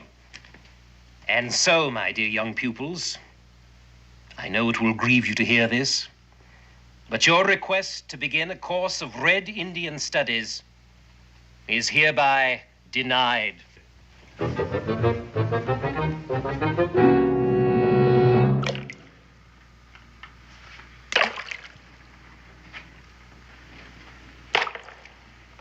Seems like the only thing old Pickering knows about petitions is how to spell it. What do we do now? I don't know. Tuscarora have wise saying. Chikwasea tush pachinio. What does that mean? Silence is the ambush of the weak. You mean?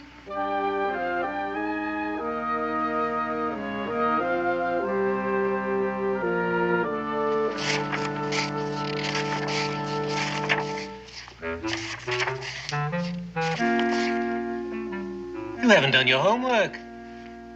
No, sir. Baxter, I'm disappointed in you. Usually you're one of the boys I can depend upon to do his lessons. Take your seat. Jonathan, you name the 2 patriots who organized the Boston Tea Party. I don't know, sir. All right, class. All together.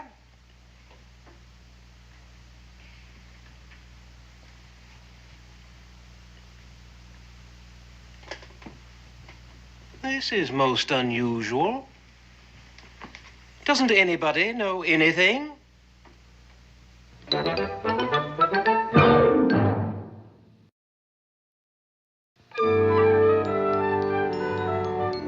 Yesterday was a unique experience in the history of collective human stupidity.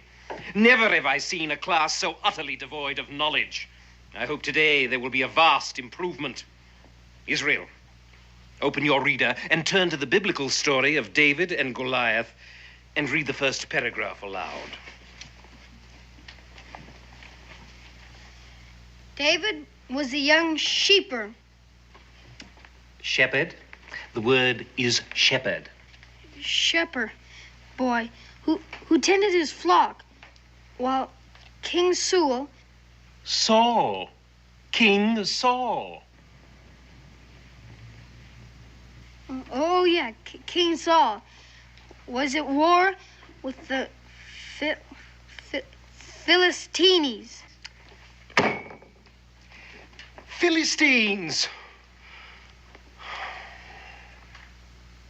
Joe, will you come to the blackboard and work out the problem, showing every step? I won't be able to do it, sir. Why not? I can't hold the chalk. And why, pray tell, can't you hold the chalk? I hurt my hand. I'm in awful pain. Little Hawk, you've shown great proficiency in arithmetical computation. Will you come to the blackboard and solve the problem for the class? I cannot hold the chalk either, sir. What happened to you?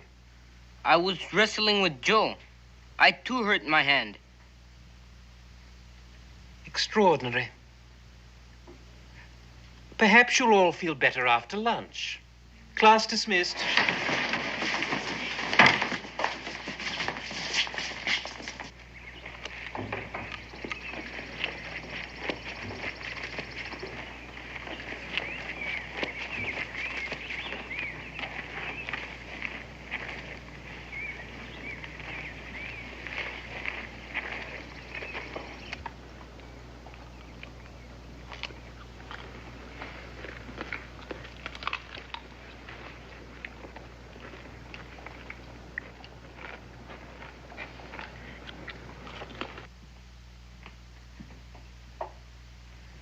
Well, class, now that our jolly lunchtime recess is over, let us get back to work. These are the parts of speech of the English language. Noun, verb, adjective, adverb, conjunction, preposition, pronoun, interjection. Now then, class, copy these on your papers and write a word to illustrate the use of each one. Well, proceed. I lost my copybook. Someone broke my pen. I don't have any more ink. Someone stole my inkwell. Mine too. What'd you say about conjunctions? What's a pronoun? Enough. Well, my friends, we have come to the end of a most interesting experience. This has all been a clever little plot to bring me to heel, eh? I would not accede to your demands to provide instruction about Indians. So you call a general revolt to bring me to heel. You seem eager to learn. Well, you will learn one very important lesson. Amos Pickering is not a man to be easily intimidated. I am herewith breaking up the revolt. I know who the ringleaders are, and they will be dealt with. Israel Boone, you will proceed to the woodpile and chop wood for the classroom stove. A 3-month supply will do for the start. Little Hawk, my wily redskin antagonist, you will secure whitewash, a bucket and a brush, and proceed to paint the schoolhouse and the fence. Joseph Higby, Jonathan Latimer, and Baxter Warren, you 3 co-conspirators will write 1,000 times the sentence, "I will not scheme against my teacher again." Well, now, get on with it.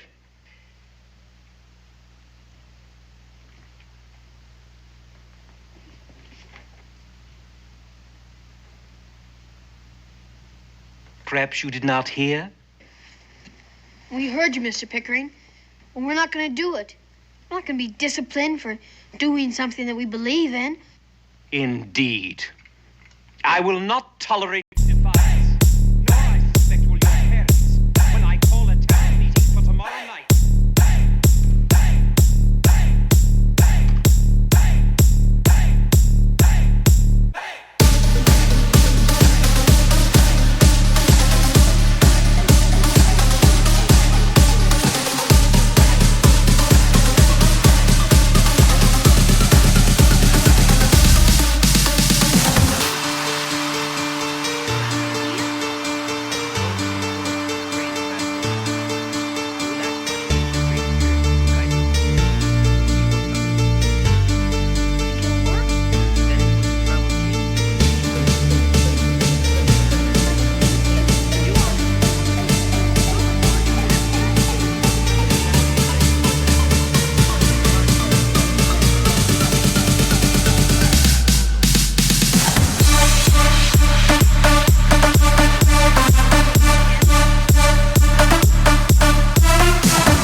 know you had a frog. What are you gonna do, kill it? No, we will do the frog dance to appease the gods, whom we respect for their wisdom.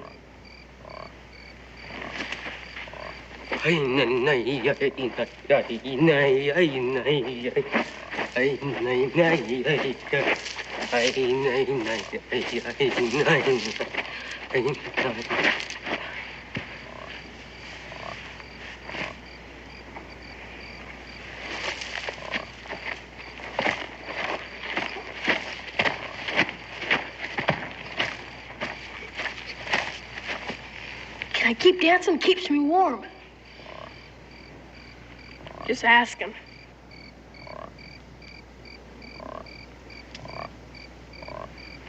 O great spirit, which lives in everything, the sky, the earth, the trees, the grass, the animals and birds, hear us, we pray to you. Help us in our needs. Tell us what we must do to soften the heart of Pickering. Send us a vision.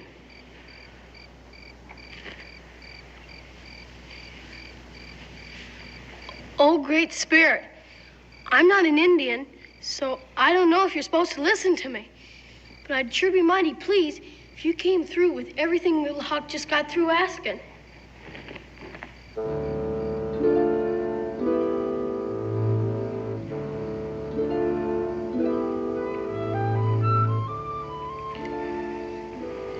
Sure is kind of cool out here.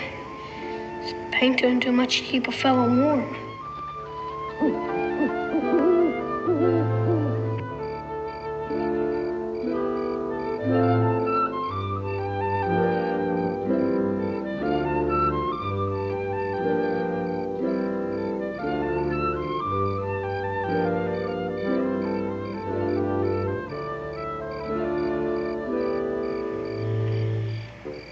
Sitting out in the night air sure gets a fella's appetite up. We didn't have any supper.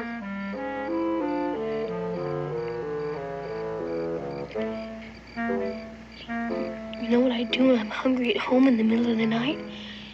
I get up and I have a snack. You must continue to pray. I'm praying. Praying I had some food. It is important to refrain from eating. Only by fasting and praying will the Great Spirit help us.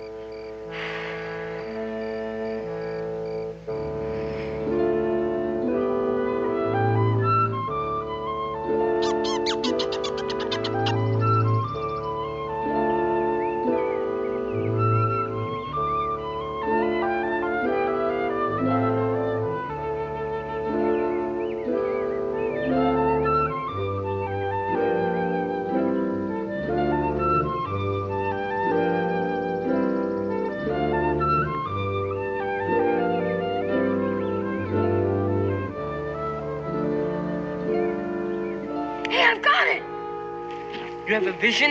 I reckon I do. The Great Spirit of the Indians talked to me. I know just what to do to put the pressure on old Pickering. What is it? Tell me. I'll be glad to tell you right after breakfast. Oh, thanks a lot, Great Spirit. Come on.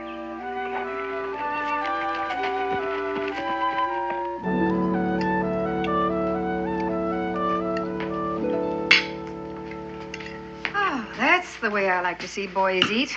Guess a good night's sleep must have perked up your appetites.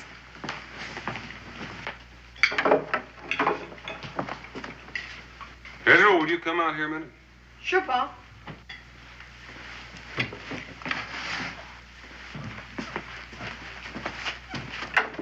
I figured it's time for you and me to have a little talk. What about? Well, it seems Mr. Pickering is mighty upset with you. He's called a special parents' meeting tonight. You mind telling me what it's all about?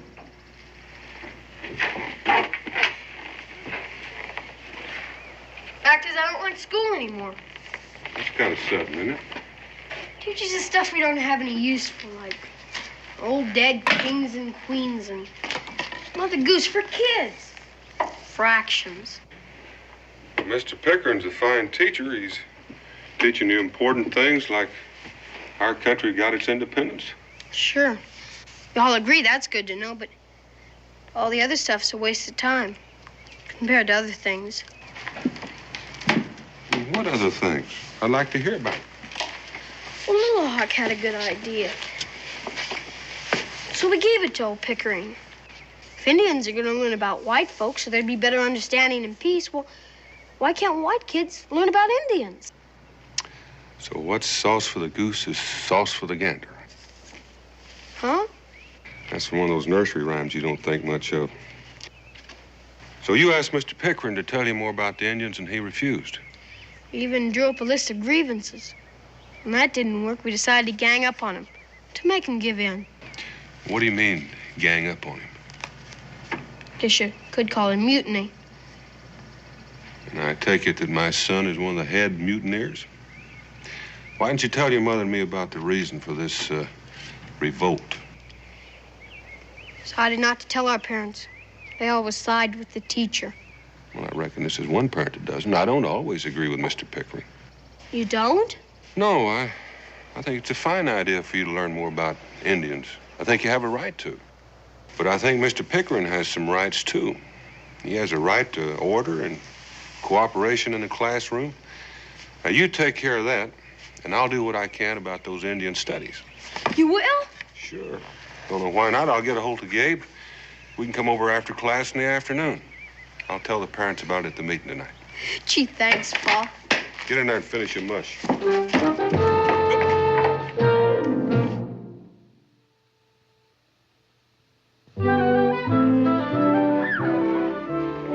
What, you stay up all night and fast and pray? Sure we did. Did you get a vision from the Great Spirit? He did. I thought of a great plan. We won't need it now. Why not? Because we're going to get all we want. I talked my Pa into it. How do we know we can trust him? You saying you can't trust my Pa? I'm saying you can't trust any grown-ups. Not when they're all together. Well, I guess we're just going to have to attend that town meeting tonight. And I confess that I am completely powerless to cope with such insurrection. Since the situation is so critical, I put it to you. You parents are the only ones who can deal effectively with your own children and crush this odious threat to the very existence of our school. I say without trouble making young'uns need is a good tannin. I think it's the only way to learn them respect. That's what We've heard from Mr. Pickering, and no doubt he's been sorely put on, and we've also heard from Mr. Higbee. And I can see that most of you favor his notion. Maybe our kids have gone about this all wrong, but their hearts were in the right place, and they want what we all want, peace with the Indians. And they think maybe that'll be easier to come by if they know more about them. Now, I think I have a way that we might be able to avoid Mr. Higbee's idea of a workout in the woodshed and still satisfy our schoolmaster and the young'uns. Now, why don't Gabe and I teach a class in Indian studies after school? That way, the young'uns would be getting what they want. Mr. Pickering would be getting what he wants, control, and everybody else could be happy. I don't know about you folks, but I can't spare my boy for extra class time. I'm a widow, and he's got to help with the chores. I can't spare mine neither. What good is it to know about Indians? It ain't important. That's right, it ain't. The most important things that we should in school learn. Our kids think it is. Well, maybe we ought to listen to them for a change. Now, all they need to know is reading, writing, and arithmetic. Now, that's what school is for. Well, that's right, and that's what we should be. Let's put it to a vote. Ladies and gentlemen, there will be no vote. Mr. Boone, your son is the ringleader of a group of rebels. He has incited them to unruly behavior, disruption of orderly routine, and open defiance of my authority. And you, sir, have the temerity to propose teaching my pupils a subject I have decided was non-essential. By so doing, you also are undermining my authority. Under the circumstances, I have no alternative but to resign immediately. And you, sir, if you so ardently wish to become a teacher, can take over the entire school yourself. You can't leave. We'll find somebody else. Because schoolmasters are harder to find than feathers on a fish. We'll be months looking for another teacher. And all that time, our young'uns ain't got no schooling at all. Guess there's nothing to do except go ahead with plan. Well, you know, when the parents of Boonesboro get all riled up, they certainly can turn the air blue, and you blistered me pretty good. I feel that the kids would have benefited from Indian studies, but maybe you're right, and certainly regular school studies come first, and I wouldn't want to lose Mr. Pickering. So, I'll just withdraw my suggestion. Yeah. A wise decision, Mr. Boone. We all thank you. Now then, let's get on to other problems. We will have more pupils in school next year. We need to expand the schoolhouse, buy additional supplies. So if we set up a community fund and all the families that have a child in school contributes to it, we'll have enough easily to get our supplies.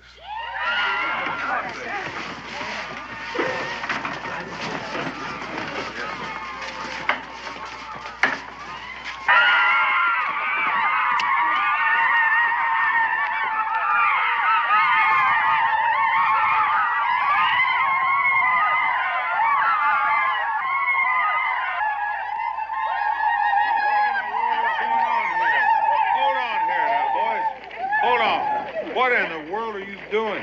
We dressed up like Indians and made it rain, just like the grown-ups did. Grown-ups? What do you mean, grown-ups? The patriots in Boston. Mr. Pickering told us about them. They were protesting against injustice. Yeah, Samuel Adams and Paul Revere and all of his friends. They pretended to be Indians, and they raided all the British ships in the harbor, threw all the tea in the ocean. They call that the Boston Tea Party. This is the Boonesboro Book Party. Yeah! The Boonesboro Book Party. Just like the tea. Our school books are an injustice to us. So we did what Samuel Adams did with the tea. We threw it in the ocean. I mean, well.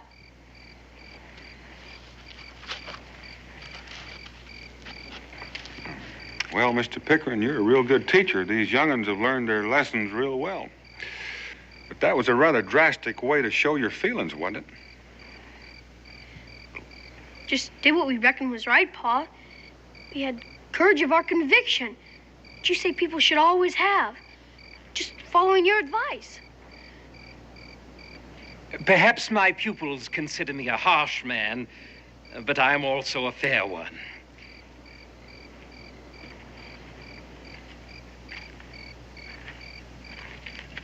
Above all, I admire courage and independence of spirit. I can't help respect what my boys have done in defense of a principle. Remember that education has for its object the formation of character. And if I fail to teach them anything else, I should always admire the fact that they possess character.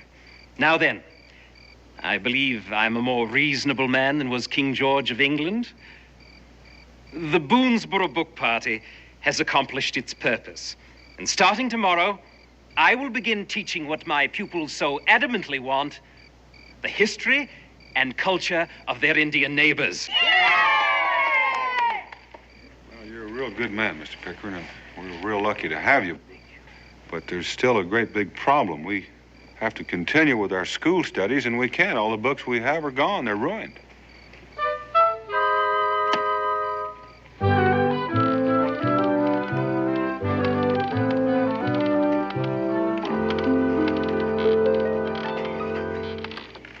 Pa. We made sure they'd be all right.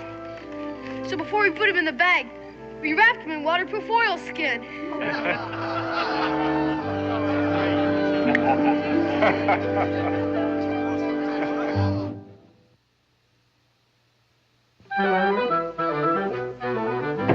I will outline briefly the areas we will cover.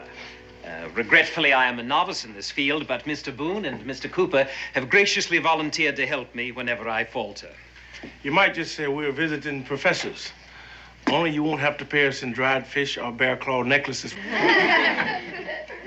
There are many Indian tribes in North America, all of them loosely related, but their languages, customs, and traditions differ greatly.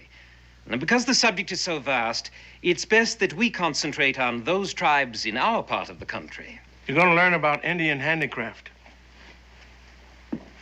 As Little Hawk knows, the Indians are great pottery makers and basket weavers. And I'll teach you about this picture writing, which tells about their customs and legends. We'll cover Indian government, their political organizations, their treaties, their laws. It may come as a surprise to many white people, but the 5 nations of the Iroquois Confederacy, the Mohawk, Oneida, Onondaga, Cayuga, and Seneca, are very advanced politically. They have elected representatives, and they meet in a council house somewhat like our Congress. I reckon I'm going to help Mr. Pickering tell you about Indian heroes. Pontiac, the chief of the Ottawas. Hiawatha, a Mohawk who united the 5 Iroquois tribes. Logan, the fighting chief of the Cayugas. Logan's Indian name was Hayutaha. Tahayuta.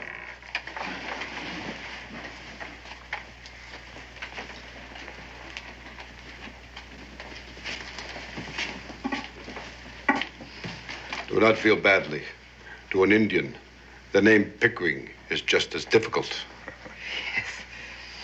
I have been listening to your words, and to those of Boone, and to the mighty chief of the Blackskin, Kanawachakahu. I did not send my son to the school of the white man to learn about the ways of the Indian. Well, Chief, the way it's working out, we're learning from one another. You have filled my heart with gladness for what you have done for Little Hawk. Thank you. But now, I have come to take my son with me. Must he leave now? It's time for the tribe to move on. They have to go where there's fresh game. We will come back in 6 or 7 moons. Can't you stay behind? I have passed the test for manhood. I must do my share of the hunting. Little Hawk. There will always be a place for you here. Until you come back, keep this with you. It is good medicine. I will keep it to ward off the evil spirits of ignorance.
Hey, Dan, one more. Oh, Josh, you've been in every tavern in New Orleans. Yeah, everyone except Denton, and Denton is a lively place, Daniel. All right. Yeah, real lively, huh?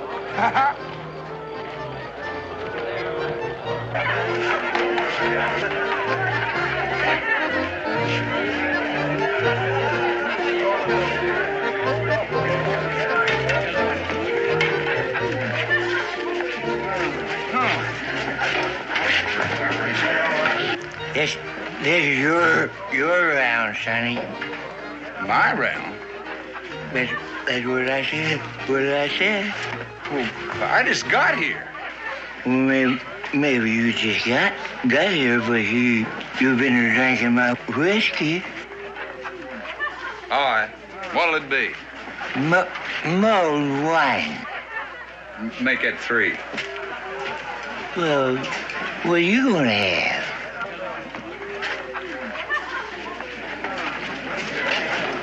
Could you spare a penny for the tabernacle?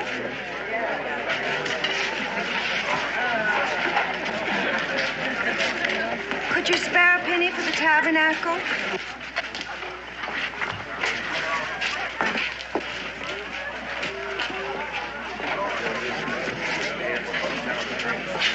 Could you spare a penny for the tabernacle, please? Could you spare... Oh, I was clumsy.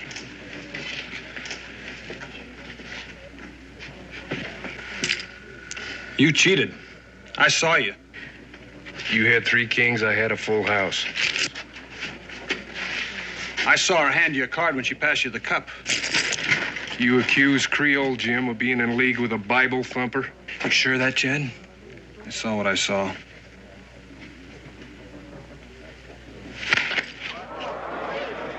I shall demand satisfaction. My seconds will call on you at dawn.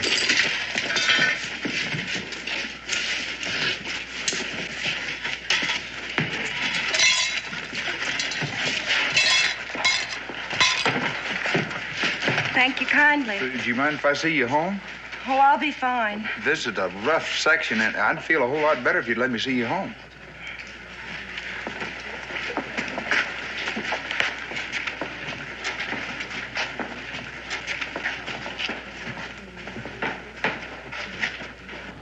Ma'am, I'm Josh Clemens. This is my friend Donald Boone. Pleased to meet you, ma'am. My name's Mary Pickett. I wish you'd let me teach that fancy gambler a lesson. He needed a tanning. After what he done to you. I had no right coming in like I did. Begging like that. You're in some kind of trouble, ain't you? I was begging. But not for no church. It was for them. Billy, Rachel.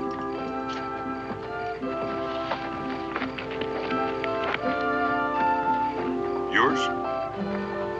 Look at 'em. 2 ragamuffins toddling after their ma when they ain't fighting street dogs for a scrap of meat left on a bone. You mean you ain't got no man to look after you? He was cut down in the flower of manhood at Bunker Hill. Fighting for glory. I'm sorry, Mr. Clements. Troubling you with my miseries. I feel downright ashamed. Well, you sure ain't got no cause to be. Now, you're a brave woman. Now, you listen to me, Mary Pickett. Yes? First off, we're gonna belly up to that feed trough, and we're gonna work our way through the biggest nose bag of fiddles since Moses hit the promised land. Ain't that right, Daniel? Well, Josh, I'm afraid you're going to have to go to that promised land all by yourself, because I'd better get back to the inn. Nice meeting you, man. Daniel, I'm afraid that I'm gonna need a little I'm a little bit short. Well, Josh, just remember that this is the bottom of your barrel.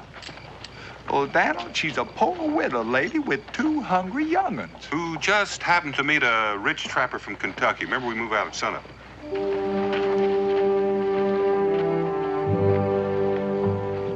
I don't think your friend took to me. Well, he just ain't used to city ways like I am. Come on.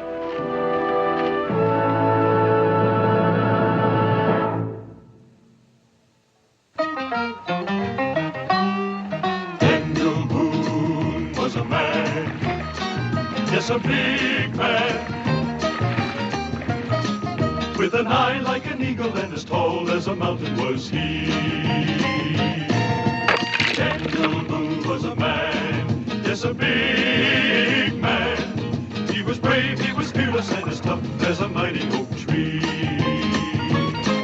From the coonskin cap on the top of old Dan to the heel of his rawhide shoe, the rippin'est, roaring'est, fighting'est man the frontier ever knew. Daniel Boone was a man, just a big man, and he fought for America to make all Americans free. Daniel Boone.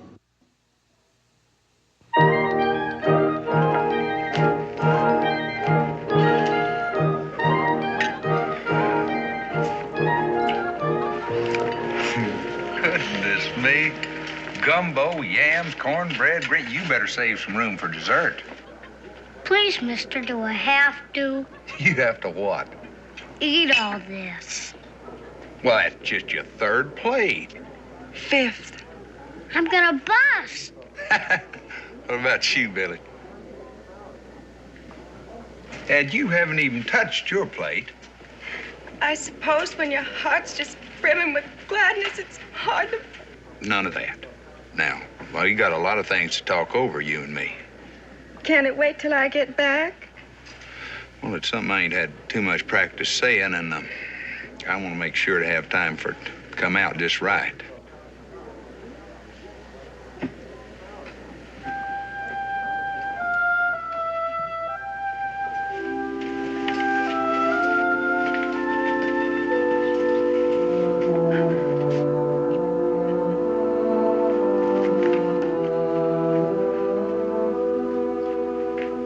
Was that nice, mister? Eat your gumbo. Yeah, that was nice.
Asleep.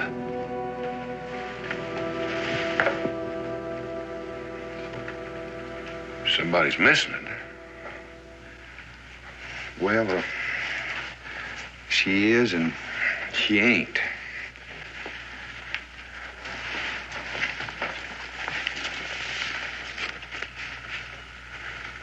Dear Josh, except for being Billy and Rachel's mom, everything I told you is a lie. I leave you my two babies, knowing they will have a better life with you than they ever had with me. Don't try to find me. I'm already lost. God bless you, Mary Pickett. We'll find her. We always find her. Come on, Billy. Hold on just a minute. You think maybe you could wait until morning before you start to go out and look? Got a couple of comfortable beds over there.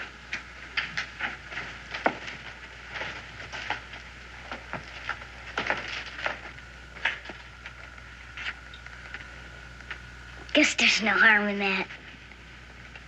Josh.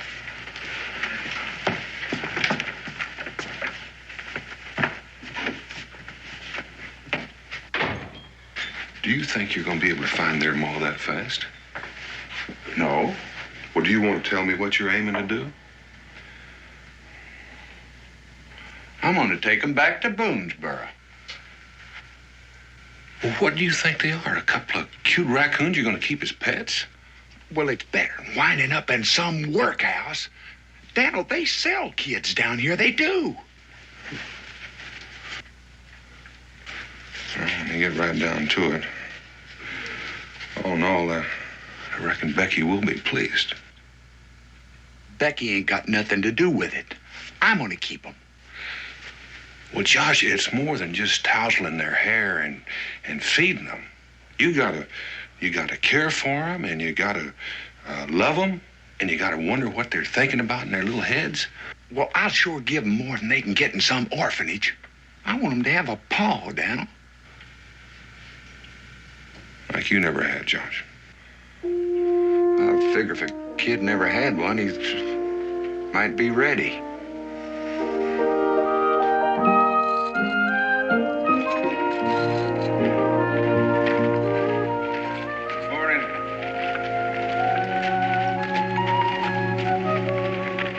Welcome home, Mr. Clements. Well, thank you very much, Miss Jake. Top of the morning to you, Miss Boone.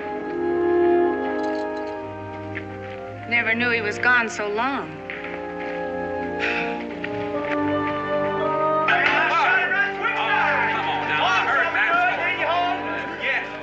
What's this, huh?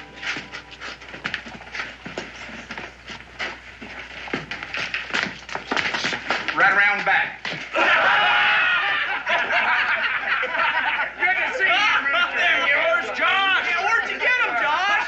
What? Be a happy. Hey, yeah. Something? How was it down in the desert? Set him up there, Cincinnati. Yeah. Whoa. Cincinnati, I'm gonna need a whole wagon load of supplies. Now, I can start off with a barrel of flour. Now, just a minute. Is this going to be cash or credit? You try and tell me something? Maybe.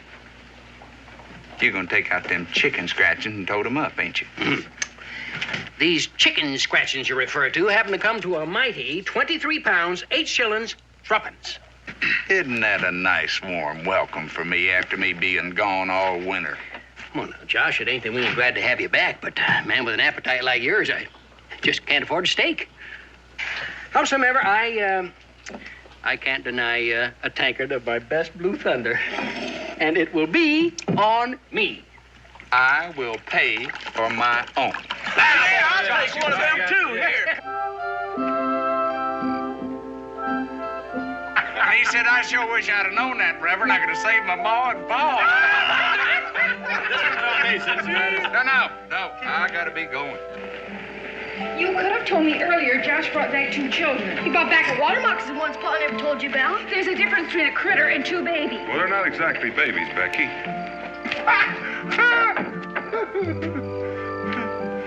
Hi, Becky, darling. Sure you're not forgetting something? Forgetting something. Oh, the young'uns. What do you think of them? Right now, it's what I think of you that counts, Mr. Clements. All right, Israel, wake him up. We're going to take him home with us. Now, wait a minute. They're mine. Yours? And what's your claim to them? Fatherhood? Not exactly, but I found them and I'm gonna keep them. Oh, I know, Becky, it don't look too good, but I really want to be their pa. Josh Clements, confirmed bachelor? Well, now, Becky, if Josh was all fired set on living sinful, he wouldn't have brought him along now, would he? Come on, Rachel. Come on, hon.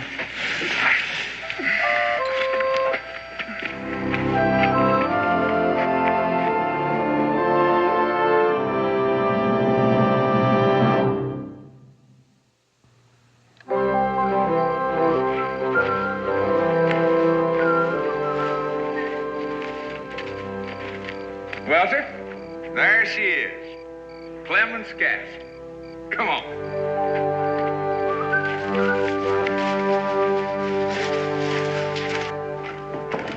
In you go.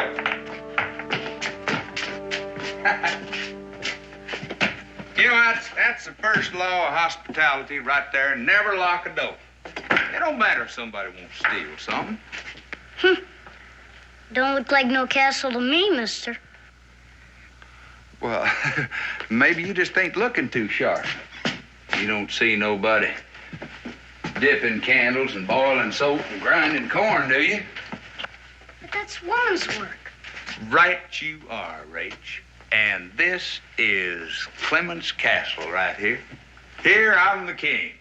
You don't see no woman sitting over there in a rocking chair getting ready to moan and groan about something. No fancy tablecloths, shiny pewter, no curtains up at the window.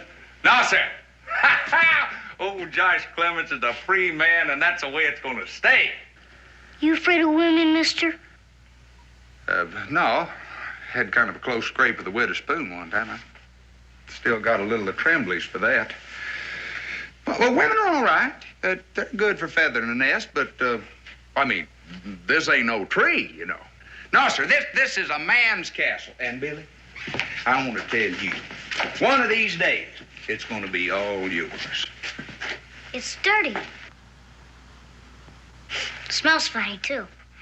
Well, that's a smell of Kentucky. Take a whiff of this there. Smell that. I don't smell nothing. It don't smell. You don't smell nothing? Well, wait a minute. Now listen. There must be at least 10 different smells in that air. Pine needles, corn boiling. That Indians call that succotash. Old Mama Bear cuffing her cubs. That snow on the mountain. Sap welling up in them maple trees. Becky Boone churning butter. There's a lot of information in smells. And besides, it's just downright pleasant. Mister, you're crazy. That don't mean we're staying, neither. You mean even after you know that your mama told me to take care of you? You don't believe me, do you? I don't believe grown-ups. Me too. You know, I guess I can't blame you for that, seeing as how I am over 10 years old. The truth of the matter is,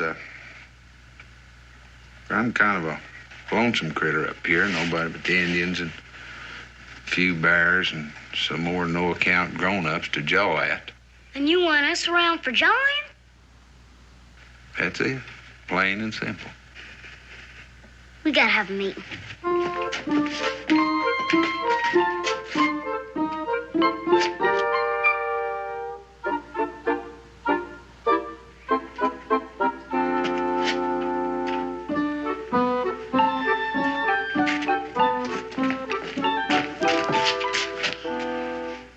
Mister, we're willing, but it ain't for free. Oh, I didn't figure it was going to come cheap. All right, how much? A penny a day apiece. That's for John. All the victuals we can eat, that's to keep up our strength. We need our strength. You two drive a pretty hard bargain, you know. That ain't all, mister. How foolish of me to think that it would be. All right, what else? We want to see a real honest-to-Injun Injun rain dance. Honest-to-Injun.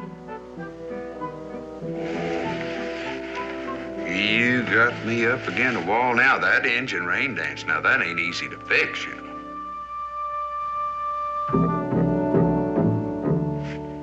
Tarnation, we'll do it.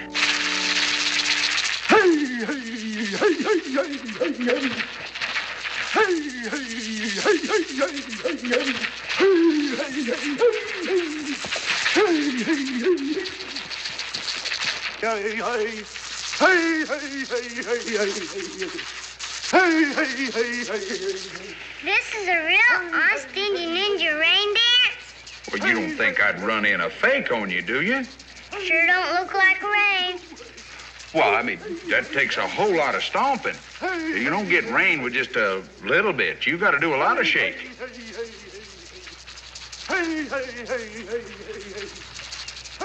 Excuse me, just a minute.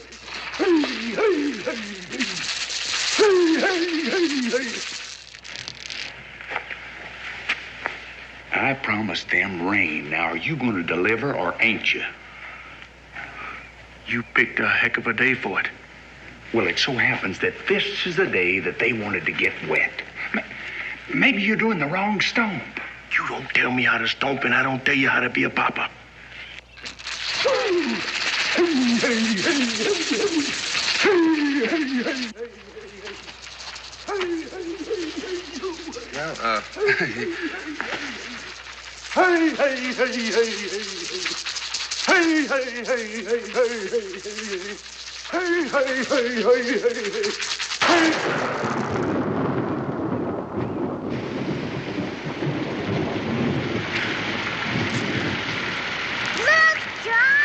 It's raining! I mean, certainly it's raining. He was doing it wrong. I went over and told him how. Yay! Hooray! Finally!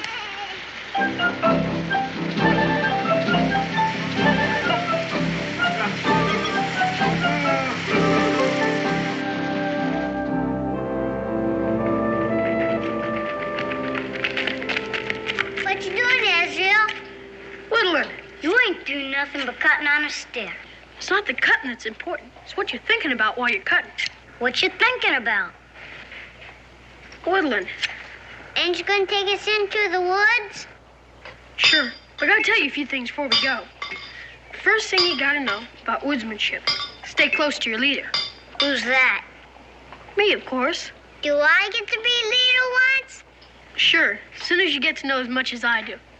When'll that be? You bring home your first bear. I suppose you really got yourself a bear. Pa's the one who actually shot him. But I'm the one who found him, told Pa where to point his musket. Gosh. The other thing you gotta know is keep your eyes open.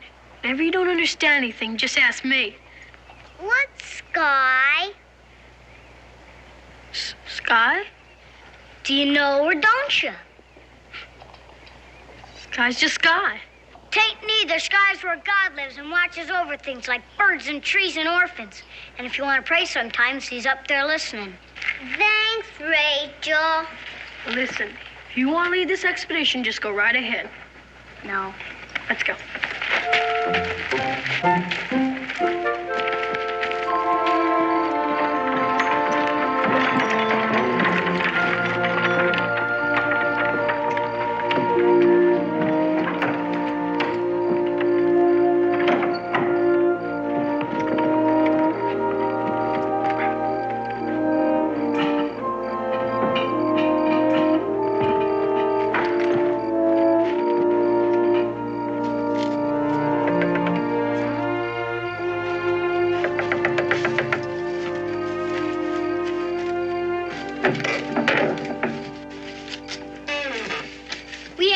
Company yet. Well, we're not exactly company. We're neighbors. Can we come in? He ain't home. Well, we came to see you. Sort of make a call.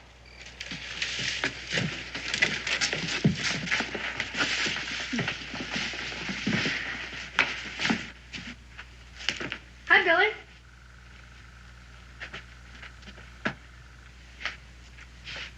I can see you're house proud. Just swept up a bit. Men mess things up a lot. So I've noticed. It'd pleasure me to offer you a cup of tea, but... Well, it just so happens I've got the makings right here.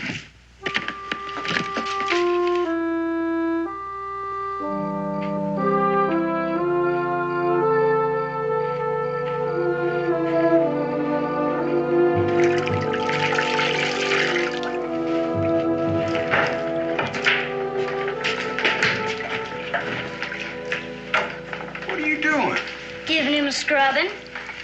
I don't need one. I'm getting him ready for bed. Well, you don't think I'm gonna let you go to bed hungry, do you? I don't see you loaded down with rabbit, mister. Rabbits? Why, I saw a couple of rabbits down there, but as a scrawny, I didn't have the heart to shoot them. And besides, I got something that's a whole lot better than rabbit. Why, there's berries and nuts and sunflower roots in it. You take a bite out of that, it'd make rabbit taste like bark. You're gonna scrub the hide off of him. What in tarnation? We done ate. We had porridge and bacon and cornbread and... Shut up, Billy. All right.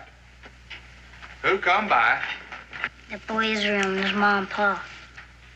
It looks to me like that folks could let you get settled in before they come over bringing yesterday's leftover food.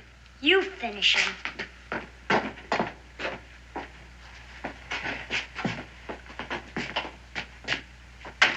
You look clean enough to me.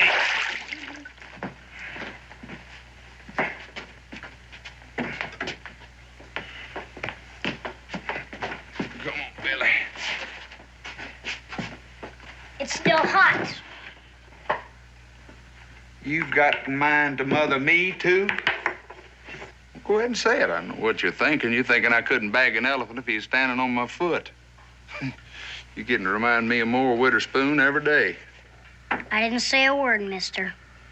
Well, you didn't say nothing. But all the while, you're still telling me what a worthless character I am. Better eat your supper before it gets cold. I brought my own supper. Fruits and nuts. It's the kind of stuff that makes men strong. What'd it do for squirrels? Well, rich food like that's not good for your stomach. You ready to go to bed, Billy? Ain't you gonna tell us a story? Mom always did. All right.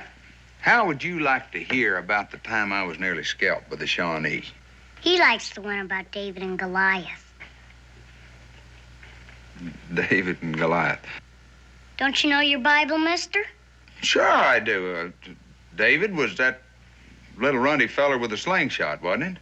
Who slew Goliath the Philistine. I was getting to that. Whose height was 6 cubits in a span. I was going to tell him he was a giant. Anyhow, now, these Philistines was about ready to massacre the fort when David was... And David took his staff in his hand and chose him 5 smooth stones out of the brook and put them in a shepherd's bag. Now, what difference does it make what kind of bag he put the rocks in? It still was a shepherd's bag. Well, anyhow, David was about ready to bushwhack Goliath. You're supposed to say it came to pass. Now, who's telling this yarn? You or me? You are, Josh. Right, Billy. And David put his hand in this shepherd's bag and took out one of them smooth rocks and put it in his slingshot and hit old Goliath with it, and down he went, all 6 cubits of him.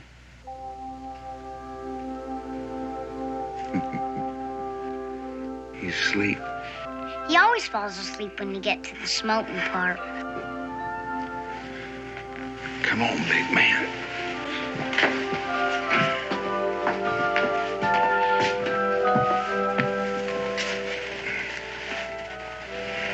I'll move you down the floor as soon as you want your bed. No. That's your bed, yours and Billy's. I always bunk outside anyhow. Thanks for trying anyway, mister. Trying to what? To be our papa. We don't remember having one, so we know how to do without. Well, you ain't gonna. You hear me? You ain't gonna do without.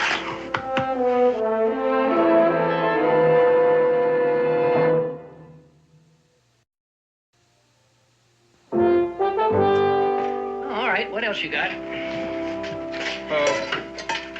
Why don't you have a sit in this rocker over here? I don't have to sit in that to know it's about ready to fall apart. You wouldn't know a good chair from kindling. Now, hold on just a minute. I didn't say I wasn't interested, did I? Sit down and try it out. Squeaks a lot. That's your bones, you old skin flint. Josh, I will give you 20 shillings for it, sight unseen. Sight unseen? You're sitting in it. Oh, I mean, you don't have to inspect it for the workmanship. You know the trouble with you? You don't know the history of this chair. What's the history got to do with it? This chair belonged to General George Washington. General Washington? Well, then how come you got your grubby hands on it? It was bequeathed to me. Now, Josh, would you mind telling me how somebody as low down in the social strata as you would be favored in the bequeathing? Well, it's common knowledge that the general has false teeth. Or did you know about that? Of course I knew it. Don't you think a tavern keeper knows what's going on in the world? But did you notice that the brace is not under this arm here? Well, what's that got to do with it? What's that? That's what they manufactured the general's choppers out of. Josh, that still don't tell me how you come by it. Well, I am the man that introduced the general to John Crockett. John Crockett? He was a carver that carved the general's choppers out of that piece. He's a little run of a feller from over Trenton. I suppose he just up and give this rocker to you in pure gratitude? No. Martha did. Martha Washington?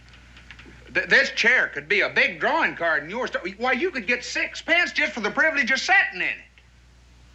I'll take it. 30 shillings. 30 shillings. I'll tell you what. I will throw in the whole kit and caboodle of them for 50 shillings in trade. I'll do it. But only because you got me in a giveaway mood. All right. I'll take a sack of flour and a bolt of blue and a sack of salt and a jug of ale. just to ease the pain.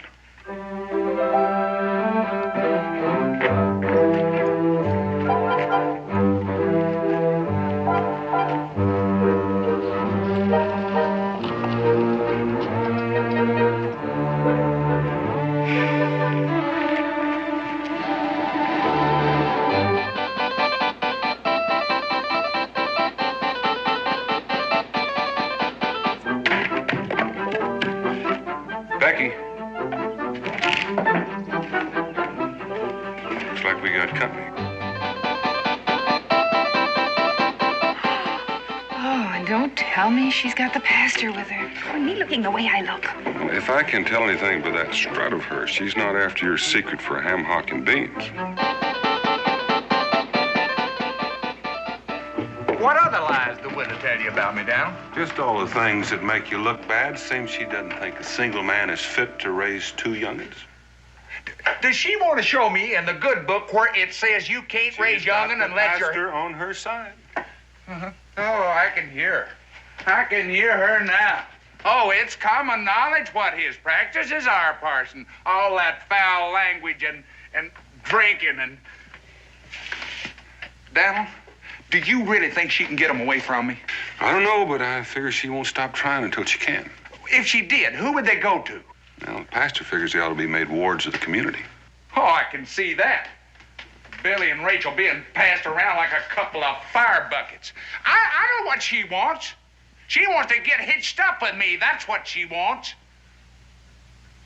What? You don't look like it's as crazy as I feel like it is. Well, I admit that she's kind of plain-spoken in her ways, and, well, she's a decent woman and not too bad to look at. I'm not going to sell myself for a mess of pottage. Pretty nice mess of pottage old Ezra left her with. You asking me to give up my independence? We fought a war for that, Dal. I didn't think we fought it to keep you single. You asking me to give up coming home whenever I want to, tilting a couple Gabe and Cully? Right now, I can pick up, go to Salem, go to New Orleans whenever I want to without asking anybody. I'm free, Daniel, free. Well, I figured you were willing to give some of that up when you brought those two tykes home with you. Or were you? Oh, I'll admit this time Rachel can tongue lash you. It seems like she's grown sour. But when I look at them, I feel like butter on a stack of hoe cakes. You're saying you want to keep them? I'm their pappy, ain't I? Well, that may be, but the widow says that they're missing somebody. I never thought I'd have to get hitched to keep Rachel and Billy. But I guess if that's what it takes, the widow's got me treed.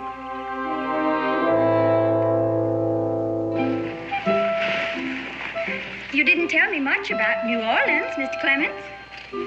Well, the way I see it, it's a city that's dark with temptation and sin, Mrs. Boone. You were gone all winter. It must have been a struggle for you, Mr. Clemens. I fought it every step of the way. And it made it a whole lot easier knowing what I had to come home to.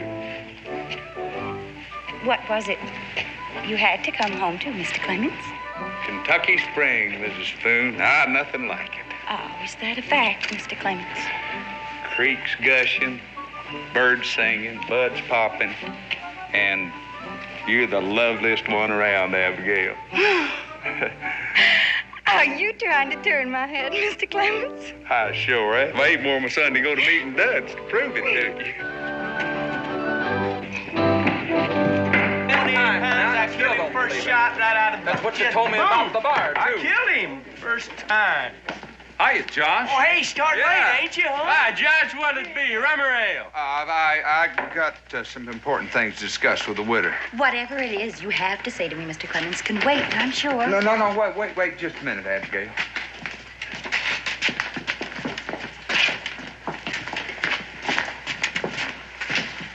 Seems to me that men would have more important things to do than sit around at a tavern drinking beer. Don't blame them too much, though, Abigail. I have been gone all winter. They were drinking in September. They don't need any excuse for carousing. Tavern tramps never do. Are you trying to tell me that you are a reformed man, Mr. Clemens? Well, then there's all kinds of reformed, Abigail. Now, I allows how I take a swaller now and then, but just to keep the news spread around, you understand, and wet my whistle a little bit. When you travel as much as I do, why, folks kind of expect you to keep them informed, you know, about what's going on here and there. For instance, did you know that in New Orleans, the women of high fashion have got skirts so high that they're showing a scandalous amount of their ankle? I am not interested in high fashion, Mr. Clemens. I thought you'd be shocked, Abigail. Afternoon, Mrs. Boone. Josh, good to see you back here regular again. Understand the ladies down at the Delta mighty fast. I wouldn't know about that. You wouldn't, You forgot that I was down there to do some important trading? Oh, you was, huh? You want the usual? A pot of tea. Pot? You want that with rum or Blue Thunder? It seems to me, landlord, that a fella could order a pot of... Will you just simmer down before you get all lollywoggled? I don't know what this has turned into, a Hessian's Ladies' Aid. Now, Abigail, that ain't no secret, the way I feel about you. I know it ain't been quite a year since Ezra was quilled by that porcupine, but... It was the Shawnee arrow poisoning that took him. Yeah, I keep forgetting whether he's quilled or an arrow got him, but the fact remains that you are still a widow. That I am, Mr. Clemens. He was a good man. Ezra was. And he was a good friend to you, too, Mr. Clemens. Oh, indeed he was. I ain't forgot how he loaned me his grinding stone. He was the best chinker in Boone's Barrel. Oh, I'd go so far as saying all of Kentucky, Abigail. But, Mr. Spoon, is dead, Mr. Clemens? Lord rest his soul. But amen to that, Abigail. But it's one thing to bury a man and another to keep him afloat with grief. I'm not sure I follow your meaning, Mr. Clemens. Well, what I'm trying to say is this, Abigail. You're through being a widow. I am? You're going to become a mother. Abigail, you've always been a woman with a powerful lot of love in you. And since Ezra's gone, you've had it all dammed up inside you and no place to go. And I'm going to undam you. I'm going to turn loose the beautiful waters of love till Rachel and Billy are just dripping with it. It seems like you have changed, Mr. Clemens. You can call me Josh. Josh.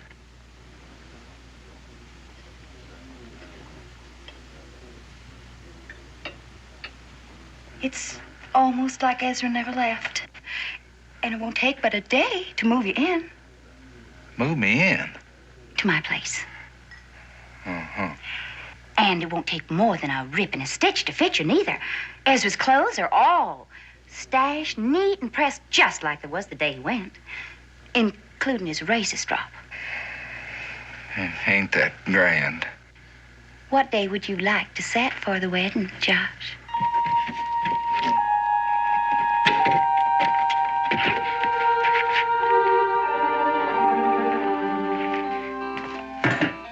There is your tea. Bring me a mug of rum, Cincinnatus. But you just said you wanted to... Never mind what I said. Get me a mug of rum and hurry. I ain't gonna do it, Abby. I'd be some kind of a skunk, which I ain't sunk to yet, if I tried to pass myself off as a likely candidate for a replacement for old Ezra Spoon. Here's your rum. Now, is that any way for a natural-born mother to act?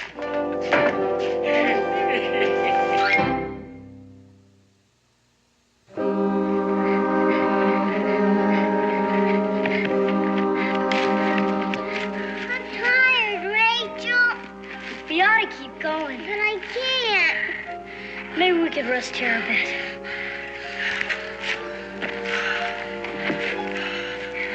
I wish Ezra was here. Well, he ain't. Seems like you took to him mighty fast. At least if he was here, we wouldn't be lost. Who says we're lost? You ever been lost with me before? Maybe you know your way around streets, but this is different. I can still take care of you, streets or no streets. You're mad because Ed's smarter than you. I ain't not. You are too. I didn't mean that. And why doesn't hurt? My hand just slipped. You're mean, Rachel. Go ahead, call me names. I had it coming. Then hit me if you want. Real hard? Hard as you want.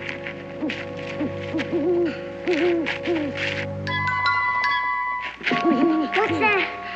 Sure, that ain't nothing but a hoot owl.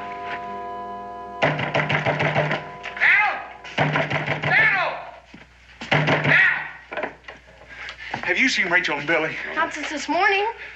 They've done it. They've up and run off. Run off? Well, now, hold on, Josh. Have you got any hard reason for thinking that? Yeah, Rachel. She just never did take to me. Oh, Josh. Now, did you look at the compound? You know how kids like to... I think he's right. I didn't think much of it when she was asking me, but she kept on wanting to know the quickest way to the high road. Well, what'd you tell her? Through Shawnee country. I didn't think that Oh, it ain't your fault. It's my fault, Israel. We'll find him. Well, can I go with him? I know how to talk to him. All right, son. 2 hours head of start, me join of that women. It's almost dark. You can't have gone very far. I did hear him say these flower roots were good eating.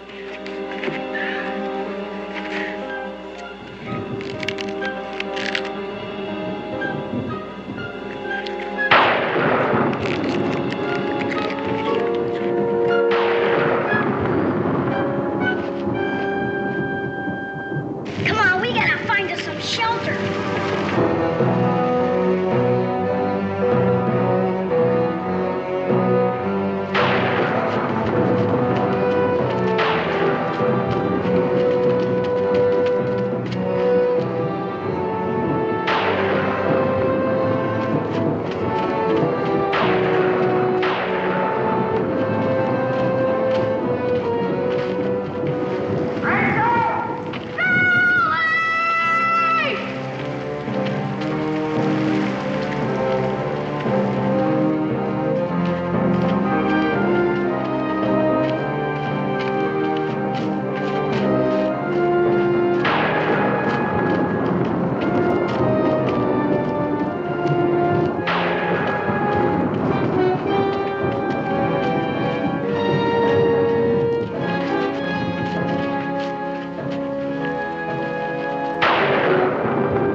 Rachel could always see right through me.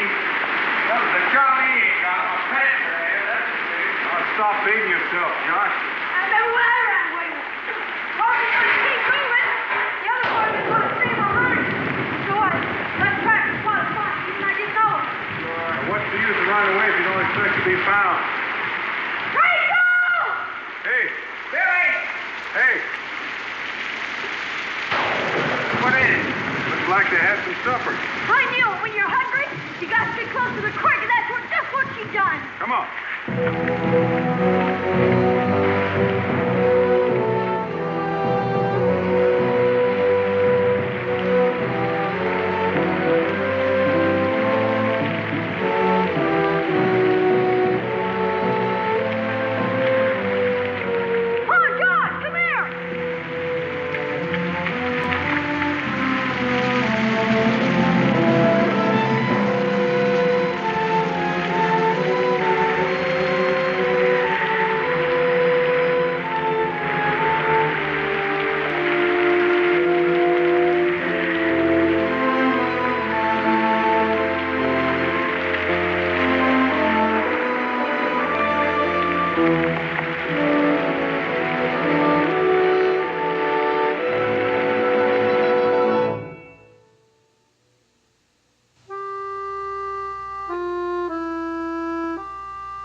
feel better, hon? Where's Billy? I gotta look after him. No, it's you that needs looking after this time, Rachel. You saying I'm sick? Well, you got yourself a pretty good chill. I ain't never been sick a day in my life. Now you tell me where. You look funny in that. Israel said you done real good in the woods. You think I wouldn't? Come here. Get over there, big man. There. He gets scared if I ain't around. Me too. You, mister? Yeah, real scared. Scared enough to want to marry up with that lady? The widow Spoon? Is that the reason you run off? We didn't want you to marry up just because of Billy and me. Now, don't you think I got enough trouble with one woman around the house? Never knew it felt so good to be sick. You've been too busy being a mama. I don't want to be a mom anymore. Just your little girl.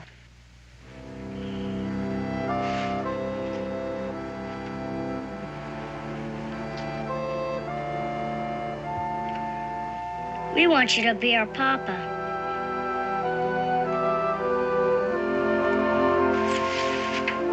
Good night, Papa.